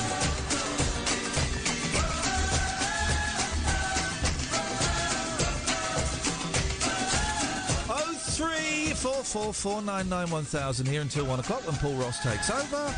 This is the Late Night Alternative. I'm Iain Lee. Katherine Boyle is here. Amy is answering the phones tonight. You can phone in about anything that you want to phone in. Some of the things we've talked about tonight are pornography, Captain Marvel, Manchester, Michael Jackson impersonators, meditation, and utility bills. I mean, it really is a full old A smorgasbord. It's an orgasm board of things. Speaking of smorgasbords, let's go to Jasmine. Good evening, Jasmine. Good evening, Ian. Hello, Catherine. I should just say, Jasmine died 10 years ago this very day, and she's speaking to us from beyond the grave. God, you're making it worse. I feel like I won't sleep tonight. I'm so nightmares. What? Having nightmares. You're having nightmares? Yeah, I feel like I'm already pretty sure I'm going to have a very big problem. And, yeah, I think it's all my fault. I'm slightly confused. What is your fault? What? Yeah, we're talking about skin cancer. You're talking about what? Your phone dropped out. Cancer. Cancer? Yep. Well, who's got cancer? You know, my belly, I had these birthmarks. Yes. Since many, many years, and now they had a change in shape and color. Yeah. And the number of them increased, and I only discovered it on Sunday. Yeah. And it already is very big, and I did check it on the internet and pictures. Well, hang on, and wait, sorry, it's a little bit hard to hear you, A, because you've got a very beautiful but strong accent, and also you're quite muffled. Are you saying are you saying you're worried that you've got cancer? Yes, I'm pretty sure. Okay. Well, hang on. What does your doctor say? I couldn't see him yet. I phoned one specialist. Here's the thing. Don't diagnose stuff on the internet. Don't just don't, because it makes things seem worse. When are you booked in to see your doctor? I don't know how it works in after Switzerland. Have you booked in to see your doctor?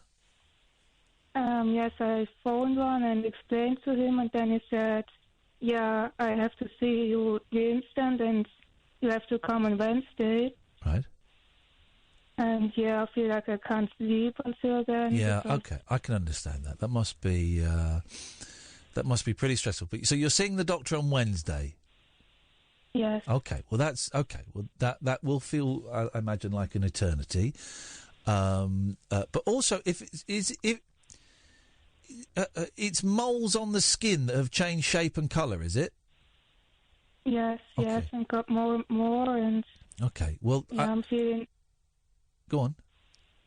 I'm feeling very guilty because I didn't check my body properly, because I only discovered it on Saturday, and it already was very big, and okay, I just didn't look after it. Well, okay, the guilt isn't going to help anybody, so try and let that go. Here's the thing: sometimes moles grow and they're not cancerous. Quite often, moles grow and they're not cancerous. Your body changes shape, your skin changes shape, bits grow, bits shrink, and I know none of this is going to have any effect because you've worked yourself up, understandably into a bit of a state, and that's fine. But I'm just saying this, that quite often, I had someone who was very close to me who had moles on her body that grew and stuff, and she went, and the doctor went, these are fine. They did a biopsy, and they went, these are fine. Just keep an eye on them. But at the moment, there's nothing there to be worried about. I also know that mole removal is a pretty simple process. Again, this person had a few moles removed, and it was a pretty simple, not particularly pleasant, but a simple process.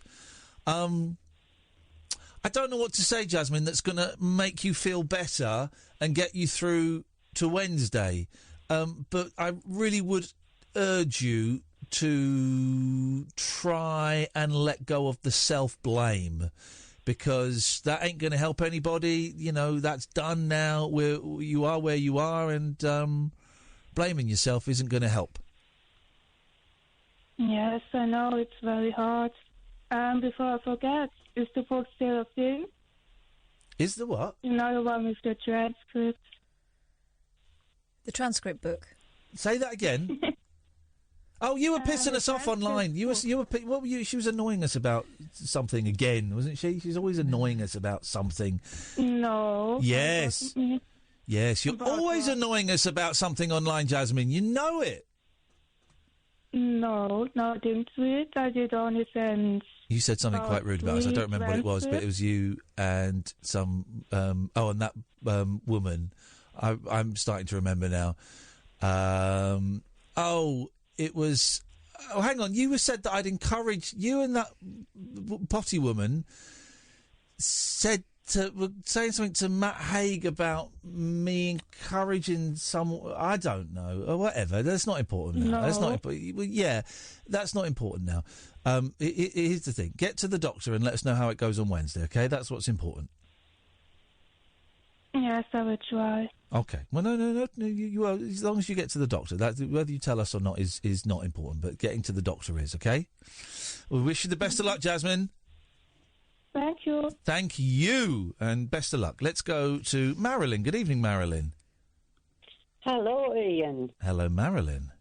Hey, I'm ringing tonight to talk to Kath. Oh. Was that little girl your little girl? Yeah, Kath? that is my smallest girl, yeah. She was good, wasn't she? What a delight. Not over the weekend, apparently. She had a runny bum. She's not been very well this weekend, but we made that yesterday and we laughed a lot. Oh, she's lovely. I could listen. She really sent me off, and I thought, he's just taking after a man for the presenter's voice, isn't she? I'm afraid you might be right. She was doing a posh voice like you do, because you're both dead common. And She's not common. She's posh. She had. They came over today, Marilyn, to my place because she wasn't very little and wasn't very well, and she had the day of school. And I said, "I'll bring her over. Come and see the cats. Come and hang out with the cats for a couple of hours." And she is a very delightful young lady. She's always fun to hang out with. She always giggles a lot, and she's a star. She's a chatterbox, isn't Kath she? has done a good job there. Oh, she has. She's as sweet as anything. I could do with her every night to get me to bed and do us through all our routine with a candle and everything. How much would you be prepared to pay? Because I might be able to act as a broker here, an agent. Yeah, I'm on a pension, Ian. OK, well, we'll take half the pension. I have cheap rates. You pensioners are loaded. We know that. I know the truth about what's going on. We've seen you in Marks and Spencer's.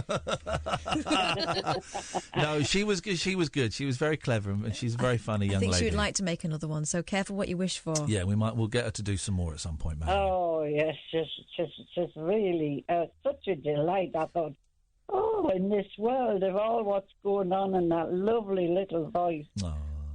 It's funny, isn't it? Because Catherine's got such an annoying klaxon, and then there's this sweet little child. She has when she's with you, Ian. But when she's on her own, she's got a gentle voice. Yeah, gentle. Some would say dull, but that's not for me to comment, Marilyn. You put me in an awkward position. I can't comment on that. Well, we're glad you enjoyed it. Thanks a lot, Marilyn. Okay, good night. We'll pass that on to her. We'll pass that on. She'll be getting her to school thrilled. tomorrow. Thank you. What a lovely phone call. 0344 499 1000 is the telephone number. This is Talk Radio. Uncut after-hours conversation for the up-all-night generation. The Late Night Alternative with Iain Lee on Talk Radio. We'll get you talking.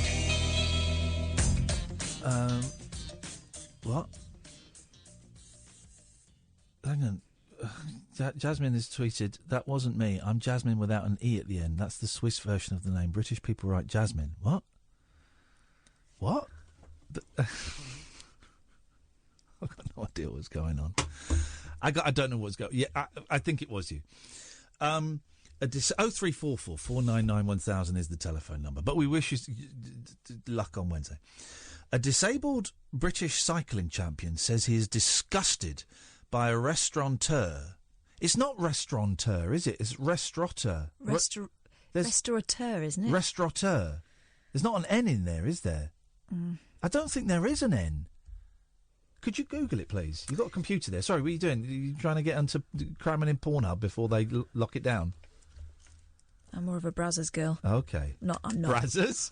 How do you know about Brazzers? I know about stuff. How do you know about Brazzers? An ex-hamster. How do you know about Brazzers? That's embarrassed me. Why? It's like. Is that your favourite? Right. It's like Mum saying, "Do you want me to go and get you a copy of Escort when I go to the shops?" So it's like, I'm popping to the shops. Do you want a razzle? Razzle. Yeah, go on, Mum. I will. Bit more of a Mayfair man. No, I was a Mayfair. No, I was Escort. Mayfair was not that good. Escort. I liked it. That good. I liked it. What am I liked looking it up? I've cheap. forgotten. How to spell restaurateur? I don't think there's an N in it. It's like prerogative. No, restaurateur. Yeah, so I was right. So and this is wrong. Okay. Well, of course. A disabled British cycling champion says he is disgusted by a restaurateur. A restaurateur. A restaurateur. Who branded him a sad, pathetic, lonely man after he left a bad review on TripAdvisor. Tim Challoner, 52, who has won a para-cycling British Championship, all right, mate, don't show off, was astonished by the tirade following his assessment of the Tuk Tuk restaurant in Eastbourne. The owner of the eatery, Nobby Hussain... No, come on. N-O-B-I. Nobby. Nobby? Nobi-Wan Kenobi. Nobi-Wan Kenobi. Nobby Hussain, who was irritated by Mr. Challoner's claim that the service was poor, fired off an extraordinary riposte in which he ridiculed the disabled athlete for telling staff his sad life story. Don't type angry, guys. We could not care less that you are a Paralympian, ranted Mr. Hussain, who runs Tuk Tuk with his wife, Fanny. No, come on. Shalima. Mr. Challoner, a former Royal Navy able seaman and Ministry of Defence firefighter, said, "It is wholly out of order. I'm disgusted. He shouldn't speak to people like that. He has been downright offensive." Rude. The rider was in Eastbourne earlier this month to try to regain his fitness after a series of health problems. He ate at the tapas bar in the town's Terminus Road on 2 consecutive evenings. He says that during the meals he chatted with staff, and while he enjoyed the food, singling out the mutton curry for particular praise, that's not tapas, the service was slow on his second visit. "Ate here 2 nights on the run, as it was okay the first night," he wrote on TripAdvisor. "Novel idea with taster curries in little pots," so it's curry tapas. Oh, nice. "The mutton was quite tasty. On the second night I ordered a lot of food, but was totally let down by the service. I was there for 1 hour 45 minutes and only spoken to twice." I'd consider that a win. I would say that's one too many. "I couldn't get any drinks. Just because I was there on my own, it's no excuse. I won't go again." Did he stick his hand up? Mr. Hussain hit back in spectacular fashion. Oh, dear. Find the Tuk Tuk reviews on TripAdvisor, please. "You sad, pathetic, lonely man," he wrote. "You came on Friday night, and as we were not that busy, you told the waiting staff your life story, and respectfully, we listened, even though we could not care less that you are a Paralympian. You returned Saturday night. We were very busy, and I could see from the kitchen you kept wanting to talk to our waiter. But he was busy serving and making drinks for other customers, so could not give you his full attention. You sat next to the bar, and all night all your demands were met, like ordering 3 times. When you finished, you had a hissy fit that we didn't treat you special. This is the owner of the restaurant. Do yourself a favour, mate. Go on a dating website, find a girlfriend or a boyfriend and go to dinner with them. We are not your friend. We don't want to hear your sad life story, and I really don't appreciate you giving us a bad review and ruining our business simply out of retaliation." Yowza! Fair play, though, for sticking up for your business. Yeah, but, I mean, there are ways and means of I don't doing care so. if he's a Paralympian. Are you saying you should have killed him? I think... Yeah? No, I think just nod and smile and move on. Ooh. So here we go. Here's the Tuk Tuk. 376 reviews, of which 267 are excellent. There we go. 59 very good. Average 18. Poor 5. And terrible 17. OK. Can we find Mr. Challoner's review? I'm guessing that'll be in the terribles, no? Oh, dear. Uh-oh, go on. Oh, dear. Ooh. OK, so in the terribles. Yes.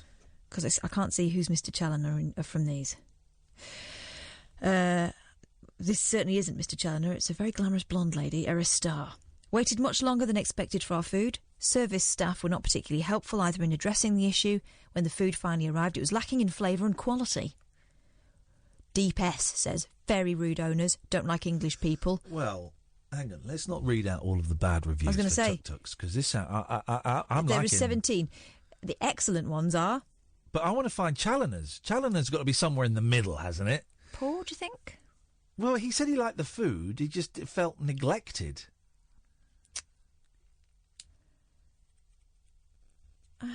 Jamie says, escort was like seeing your mum's mates naked. That's right. Is that a bad thing? I was more Club International, but to be honest, I'd look at anything I found in a bush. Oh my God. That was... Right, what was that? Bushes... behind dodgy walls. I think we know why. People were knocking ones out in the 80s and 90s. They were knocking ones out. Have you finished knocking ones out? And then you leave it in the bush for the next person. You feel guilty. You don't want to take it home. Yeah, you don't want to take it home. You feel a bit guilty, and you go, "Oh God, what have I done?" Oh, yeah, but fancy knocking. It's it's embarrassing enough, isn't it? But then doing it outdoors. Nothing to be embarrassed. No, if you're guys. embarrassed enough to be doing it in the woods, but then you're doing it in the woods. Yeah, some people like doing it in the woods. Some people do. I've never done it in the woods. No, you did it in like a field, didn't you? Anyway, it was a long time ago. Yeah. It was a long time ago. Okay. I had very strict parents.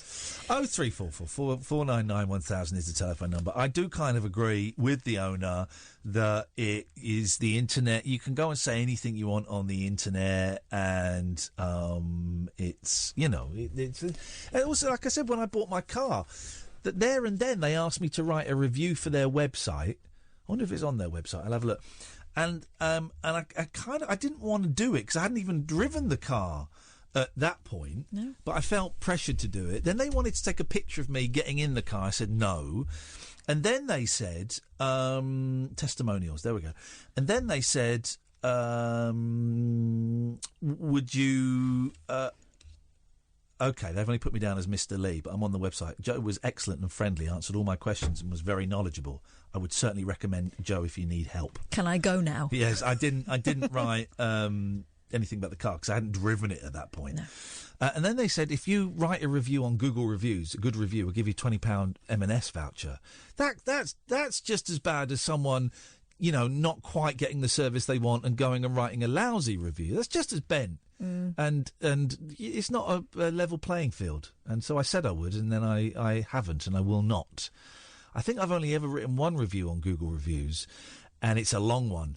It's the one about the phone shop. Oh dear! I was in for an hour and a half, nearly 2 hours in this phone shop, and you Google it. Google it. It's on Google Reviews. It's a review. It's a great review. It's true. Stand by every word. And that was the worst service I've ever had. I wrote an essay, and it was a joy to write. The switchboard is empty, dear listener. If you want to give us a call, you'd be very, very welcome to. Let's hear an advert for one of my colleagues, and which I'm sure will be an excellent show, unless it's that idiot who's on at lunchtime. The Late Night Alternative with Iain Lee on Talk Radio. 0344499 1000 is the telephone number if you want to give us a call. Katherine, what have you got for us tonight? It's not what I've got, it's what I realise I've let slip through my fingers. Yep. NHS warning over black market breast milk. Oh, hello there. Health bosses hit out at utterly horrendous mothers who are selling liquid gold to bodybuilders for £1 an ounce. To bodybuilders? Yeah, apparently it's an excellent... Because bodybuilders can't get women pregnant because of their tiny shriveled micro penis? No, apparently it's really great if you're trying to build muscle. Okay. Mums are fueling a rise... This is from the Daily Mail online. Mums are fueling a rise in black market breast milk by selling it online, where it's often referred to as liquid gold and snapped up, lapped up, Can I just say, I'd say, did by you just type me a bodybuilders. message? Oh, OK. OK, fine. She's updating her Facebook status. I apologise. OK, go on. Snapped up and lapped up by bodybuilders. Is black milk? No, it's black market breast milk. I'm so sorry, I misunderstood. As opposed to... I could drink black milk. I've got a bit of a lactose intolerance these days, so I'll pass. Milk is not as refreshing. It used to be great. You just get a carton, the 1 pint carton, and just glug it. Now, I can barely have a couple of sips, and it's like, oh, it's a bit clarty, isn't it? What is that? Why is that? Because milk used to be the most satisfying. Except if you got a cheesy one at school. Sometimes they left it out a bit long. Did you used to have the little milk bottles? I used to love those, Milk Monitor. Very sharp straws through the top. Mm-hmm. They were always warm. Thank God Margaret Thatcher got rid of those, because it was actually quite disgusting, and then you'd stink of milk, let's just say. It was horrible. Thoroughly unpleasant. Anyway, women from across Scotland, including in Aberdeen, Inverness, Ayrshire, Dundee and Fife, are selling the human milk online for as little as £1 per ounce. You're going to chuck it away. What difference does it make?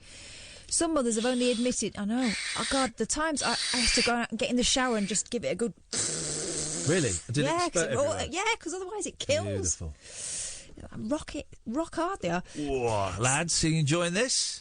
Some mothers have openly admitted they're happy to sell breast milk for adults to use. Why wouldn't they be? Exactly. Why wouldn't they be? It's not. Is it illegal? I suppose. Well, milk has to be pasteurised, doesn't it? Cow milk has to be pasteurised if you're going to sell it. You can't sell raw milk. Some people do sell raw milk, don't they? No. Some people do. They're breaking the law. Are they, though? Yes. If you know it's raw milk, though. Anyway, online communities of male bodybuilders describe it as the greatest supplement ever. Commonly, breast milk is referred to as liquid gold in online ads, including international marketplace, Only the Breast. Don't worry, I've already emailed them. Liquid gold is actually poppers, so just be careful. So it's a brand of poppers, so just be careful, guys, what you're ordering online. NHS bosses have slammed the trend, calling it utterly horrendous, as it turns milk into a commodity and provides an opportunity for fraudsters to scam vulnerable women by selling them other white liquid out. White water. White water. White wee wee. Yeah, white wee wee. Well, stop it. Well, Facebook pages, they sell that as well. We know they do. Who sells? On Facebook, you can buy white wee-wee. On Facebook? Yes. No, you can't. We did a whole thing of women who were going into deals with blokes in car parks. Oh, that's for babies. That's not for lunch. That's for babies. You can buy... Whose business is it once you've got it? You know what? So, Diana and Mo, stay there. She's right. You can buy white wee-wee on Facebook, right, from just from blokes to make a baby. I know, and some of them want to do it in person. Dirty devils. It is. The difficulty with that is you don't know how many other people they've inseminated. You end up. Well, wasn't there children a guy all over the shop. He had like hundreds, he reckoned, all over the. It's not good for the gene pool. No. Well, Facebook pages exist for new mums to share breast milk. What would I type in to find a white wee wee? White wee wee. Facebook pages exist for new mums to share breast milk. Websites also exist where it's sold for an average of £1 an ounce, prompting concerns from health professionals that women could be sold counterfeit breast milk. What about men being sold counterfeit breast milk? Breast milk. Website Only the Breast offers mums the chance to buy or sell breast milk from the UK and US. Dubbed as a community for mums, the site states, moms all over America and the world are crying out for a place to buy and sell their breast milk. This is why we made onlythebreast.com. It's clean, safe, private and easy. Despite the American origins of the site, where some mothers boast of being Harvard graduates on their adverts, the website has users in Scotland too. One advert from a mother in Fife who's selling 54 ounces for £50. Wow. Said, okay. I have a supply of frozen breast milk which my baby will not drink. I'm a healthy 36-year-old and have breastfed both my children. I've never done drugs and I have a healthy diet. I'll have some of that. Okay. I always steam sterilise all equipment and the milk is put straight into sterilised bags and into the freezer.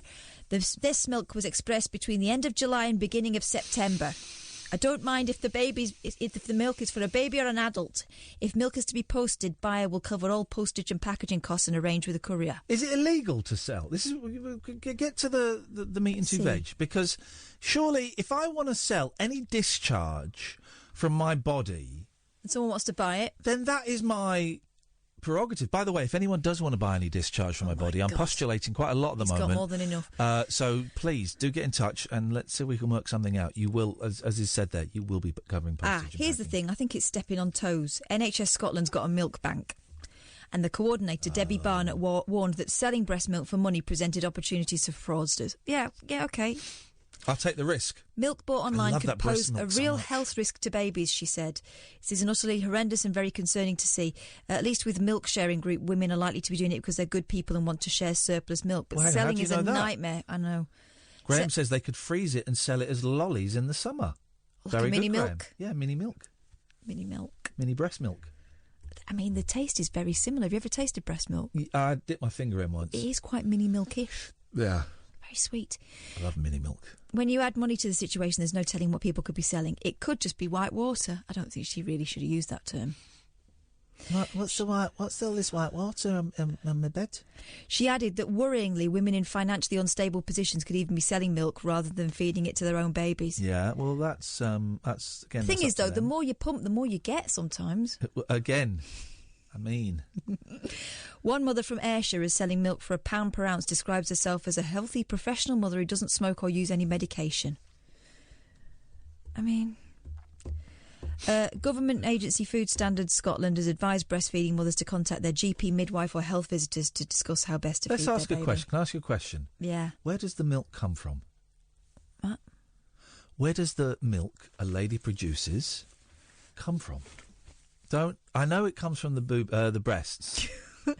The mammary glands. Okay, well, So how does it make... a gland secretes. How does a body make milk? Magic. Come on, this is it. You've done magic. it. Hormones. You've done it. I didn't do it on purpose. How did you do it? I don't know, it just happened. How does... Right, hang on. Sorry. Oh, God, what an awful mother. So your body makes a juice which you fed to your babies, and you didn't think, I'm going to look into this and see what's going on. I understand basic biology. Okay, so where does milk come from? Right, women have got boobs because they have mammary glands. The gland generates a secretion. I've got glands. Yeah, and it generates something. There's something coming out of it.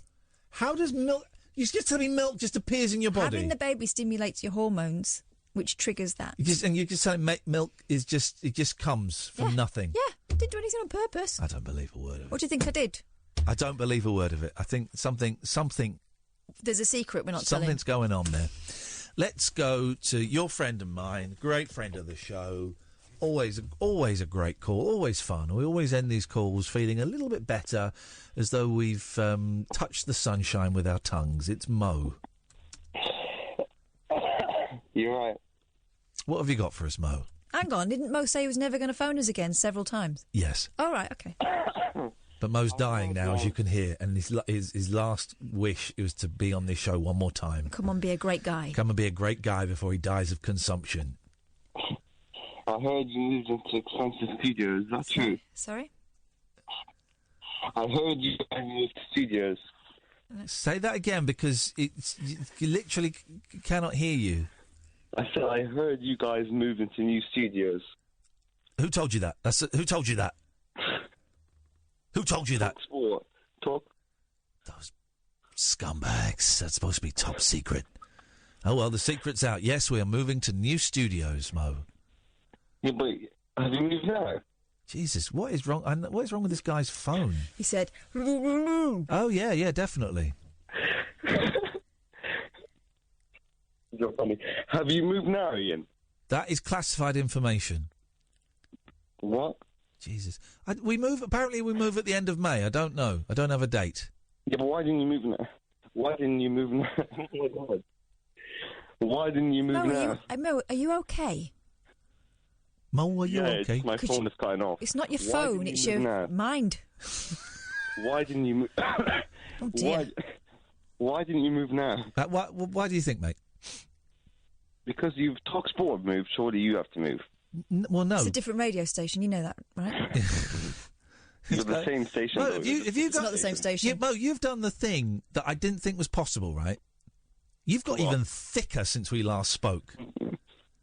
The studio isn't built yet, you prune. That's why. That's why we've not moved. The studio isn't there.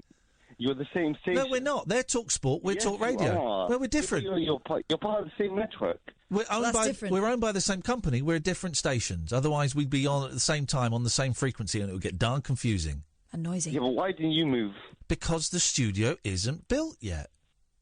That means you're not making as much money, I suppose. Well, no. What? Me personally, or Talk Radio? Just Talk Radio. Yeah, well, of course it's not, because I think TalkSport gets something like it's something like 10 times the listeners that we get. It's massive, been going for a long time. It's much more better established. So Virgin was the priority. You'll probably think they're the same station as well. Then TalkSport moved in. I guess TalkSport 2, I don't know. And then we're on a completely different floor to them. Yeah, but that means like they're more successful than you, both, right? Yeah, sure. Well, they are. Mo, you're some kind of statistical genius. Yeah, they've got like literally 10 times as many listeners as we've got. Because I heard they moved to these new studios with like unbelievable facilities. Okay, well that's great. Ours hasn't been built yet, so ours is unbelievably bare. What is this? What is this? I don't understand what this is, Mo. This is you telling us that Talk Sport, which is apparently the same station as Talk Radio, is more successful than us. Yeah, well, we know that. Yeah, no, I was just wondering about the studios. Oh. Okay, well, now you know. Does that answer your question, Mo? Yeah, just a pity, really. Okay, great. 0344. Like I said, it's like licking the sunshine and tripping through space. But we weren't the ones that got burnt. 0344 499 1000. This is Talk Radio. The wild man of late night radio. The Late Night Alternative with Iain Lee on Talk Radio. We have ways of making you talk. 0344 499 1000. If you want to spice up your sex life, go for a game of mini golf rather than a candlelit dinner in a fancy restaurant. Well, those fancy restaurants, I do get indigestion. Very gamey. Very gamey. Very gamey. A survey claims Brits love to challenge their partners in competitive games, and it rouses passions in the bedroom. The poll carried out by Waddington's? Putt Shack. Oh, right. OK, there we go then. Putt Shack. I'm guessing they might, I don't know, in some way be connected with mini golf. I don't know. Found that 65% said they felt frisky after one-on-one sports, such as table tennis, mini golf or shagging. And 57% said games made them randier than a romantic night out. Relationship expert Jo Hemmings agrees that bringing a competitive edge to a relationship can help heat things up. She said, healthy competition can really help inject a relationship with passion. If you're feeling stuck in a rut, it can encourage couples to get outside their comfort zone and see one another as individuals. Giving your relationship a competitive edge could be as simple as playing a new game, like mini golf. Sponsored by Putt Shack. Working out together. Or even an arm wrestle. An arm wrestle? All things to give your bond a positive boost. Arm wrestling is the most unsexy form of human contact ever, isn't it? Arm wrestling's weird. It's a weird old thing. Do you want to arm wrestle? No. Come on, arm wrestle. My arm is like half the width of yours and half the length. Length correct, but you've got quite, Right. you've got quite... All right, well, this could be You've got embarrassing. quite saggy arms. What? I have not. Yeah, you have. I mean, your wrists are quite strong, but we all know why. Jesus, you're actually quite strong. Yes, mate. I stopped just because it was getting a bit boring. It wasn't getting boring, actually. It was But getting there was some resistance there, wasn't there? There was definitely some resistance to that idea, which Well, I can say to you now, I'm not feeling frisky. I'm just feeling a little bit like I've That's a strained little something. bit funny, this feeling inside. I hope you don't mind. I hope you don't mind. Whoa, yeah. What about, here we go, instead of doing any of that, because I couldn't be bothered. I hope you don't mind. You could play Rude I Spy. I can see that working. Oh, I did that with the kids. What, Rude I Spy? We played I Spy on the way back from London on Sunday, and they like doing two words. So I did one, I Spy with Myrtle TG. They gave up, and I pointed and went, that guy. And then I did one, I Spy with Myrtle, something beginning with FB. Both of them were swear words. Wow. They were in 5 minutes. They couldn't breathe. They couldn't breathe. I mean, terrible parenting. Awful. But it was worth it because they couldn't breathe. I was thinking something more like, bedroom I Spy being, I Spy and Myrtle something beginning with... Which, hang on, if you're spying with your little eye, No, my little eye. Okay. LP. Labia No. parentis. What, parental labia? Disgusting. Oh, the worst. Well, no, not if you're married to a mum. It's not saying it's your mum's. I'm saying that you're married to a mum. Oh God, why have you brought my mum's into it? I've not brought your mum's labia. I'm not in the mood. And scene. I am not. I have to just clarify because you've sullied your mother's genitals. I was not in any way speaking about Catherine's mother's labia in that thing. Stop it. She has put that image in my head. Catherine's mother is a very attractive woman. And now I've got all kinds of questions. All kinds of questions. LP. So it's not labia parentis. No. It's not your mum's little penis. No. Lady's penis. Large penis. No. Lovely penis. First word's correct. Lovely. No. You see, I'm helping lots of people at home for whom the bedroom has become less spicy. Lovely pleasure. Lovely pair. All right, okay. I spy with my little eye on my head, the head of my face, something beginning with SB. Sexy. No. But they are. Sweaty balls. Balls is correct. That's it. You got it. Your turn. Your turn. I spy with my little eye something beginning with. Do you remember that night we got sacked from Talk Radio? By the Talk Sport boss. Oh dear. Something beginning with S-E. Sex education. Sensual emotion. S-E. Yes. Syphilitic erection. Did you guess? No. Oh, this is more of a romantic one than a dirty one. So okay, fine. Let's come up from above the waist, out of the gutter. Oh, it's also a hit song for one of your favourites. Chamon. Elevate. It's one of my favourite hit song. Oh, Sexual Healing. By the ironically named Marvin Gaye. Oh dear. Friend of yours sings this and he doesn't like it.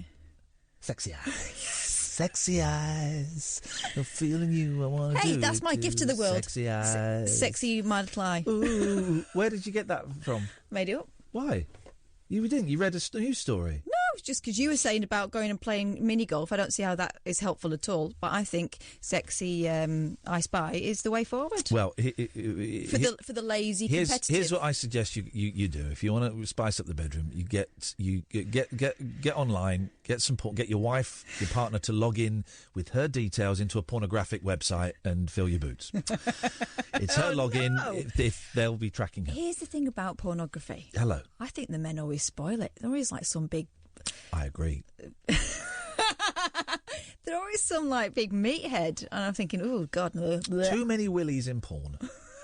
Self-driving cars. Stay there, Diana. We will come to you. I'm just trying to build a decent gap between filth and you. Self-driving cars. Decent gap. Have been, as my nickname at school, have been branded racist because they are more likely to hit black people. Wow.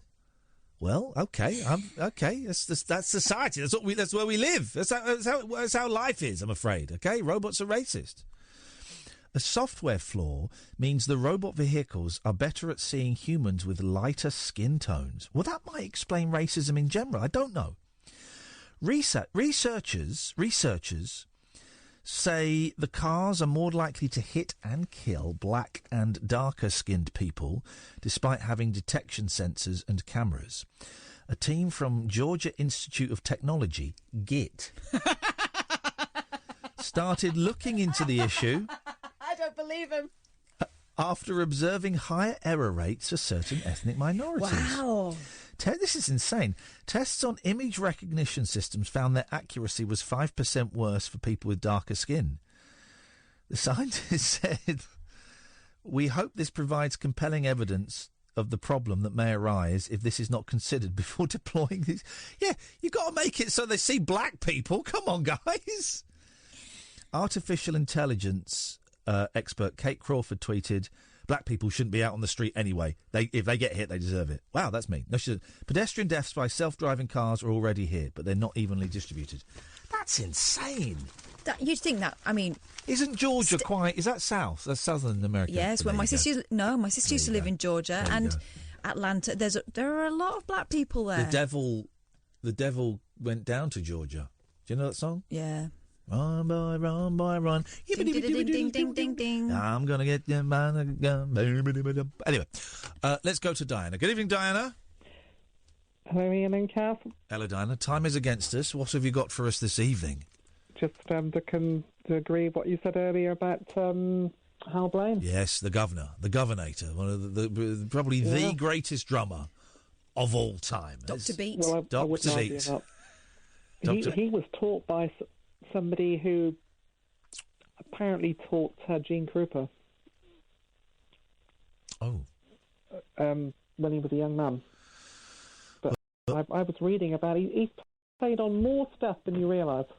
He's played on everything. He played on the Batman theme. Yeah, but even before rock and roll, he was playing on stuff. Yeah, I know. Hey, listen, you're talking to the Hal Blaine. He was playing Frank Sinatra, Elvis, everybody. That guy played. He's 90 years old when he passed, and he is an inspiration. Have you seen the Wrecking Crew documentary? I've seen clips of it, and I've also read in a couple of books about that woman that you were talking about who wasn't very nice. Carol Kay's a liar, right? Carol Kay, she's the bass player. She's a liar. Famously, she's a liar. She says she played on loads of stuff that she didn't play on. It's like a big old thing. And she's rude, and she's a potty mouth, and she upset me when I sent her a very lovely, slightly grovelling email. She sent me abuse. It was an extraordinary response to a really polite request. Wasn't it? It was outrageous. So Carol Kay, who was my favourite bass player, come in, Paul, just slagging off Carol Kay, one of my favourite bass players in the world, very, very rude, very unpleasant human Really aggressive for nothing. The C word was in that email. She called Hal Blaine the C word. She refused to have anything to... it was disappointing. Thank you very much, Diana. Let's quickly just go to Andre. Good evening, Andre. Evening. Was you going to phone me back? No, we're going to cut you off. Oh, thank you. Here we go. Paul Ross.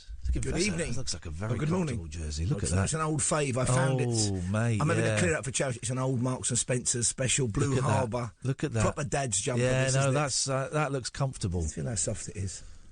No scratchy there. Mate, no scratchy there. Very comfortable. Go on, what you got? I think monkeys. I think I'm going to be participating in the greatest radio programme I've ever been involved in. Oh, go on. Apart from my interjections into your fantastic show. Thank you. We appreciate that, yes. We're crossing to Bend, Oregon, to speak to the woman who manages the last blockbuster on planet Earth. Oh, we mentioned Blockbuster earlier on today. It pops up. People are coming from all over the states to join so they can finally have a Blockbuster card. Oh, so brilliant. we're talking to her. That's in the final hour of the programme. Brilliant. Good We're also talking to a woman who spent 20 years tracking the minke whale. Now, Did you just say minke? I said minke. I'm allowed to, apparently. M-I-N-K-E. Okay. Yeah. They're about 10 metres long, and they sing in different accents around the world. She's recorded them in Antarctica, North Pacific. For the first time ever, she's recorded them off the east coast of Scotland, and we've got the recording, and she's a brilliant guest. We're talking about and you're on about porn, as you often are, but that's fine. Yes.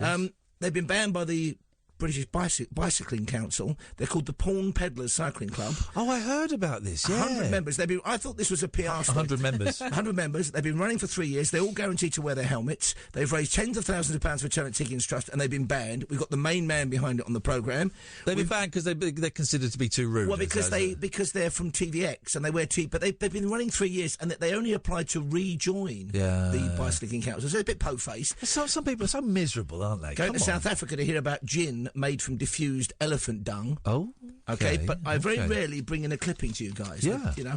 I'm just going to read you the first two paragraphs. When I've got the man behind this research. The project began when a group of scientists set out to create the world's smallest origami object. No, it gets better. Having learnt how to fold materials that measure an atom across, they have produced a microscopic bug-shaped robot tiny enough to crawl through the blood vessels of the human brain. All that and more, plus the usual old tosh with me from one... After this, I might just disappear in a puff of smoke. I will never get bored looking at pictures of tiny Bibles. You know, like the Bibles... what is it? Is it Tring Museum, where they've got some fleas? I mean, it's a good museum. It's slightly dry, but the highlight is they've got 2 fleas that are dressed up. Mexican dress. Oh, it's... No, I've seen. I've been there. They're great, aren't they? Fantastic. Tiny things. So man. we have got... It's the fantastic voyage of Rackle Squelch come to life. There we go. Fantastic. Paul Ross coming up at 1. Katherine. Porn, monkeys. What else do you want, folks? Well, that's pretty much for me. That's it. It's covering every. That's covering every base. Don't forget, podcasts are plenty. We're going to record a rabbit hole this week. We're just going to do one. All right, we're going to bring your digital recorder in tomorrow, and we're going to record one. That on there. pointed finger's quite aggressive. Yeah, it is very. Well, I'm old school. Slightly. I'm old school. Happy place. Just keep out of this. You listen to Catherine's youngest giving you a guided meditation. We will be back tonight at 10 o'clock. Don't forget, you can go and get podcasts if you go to Acast or iTunes or your usual podcast provider. It really helps us if you subscribe, if you share it, and if you leave a nice review. That would be lovely. Thank you very much indeed. Thank you, Amy. Thank you, Katherine. Thank you to all of the callers this evening. Stay tuned. Coming up after 1 o'clock, it's Paul Ross, only on Talk Radio. Monkey. Talk Radio. Join the Talk Nation. Dial up and Talk Radio. We'll get you talking.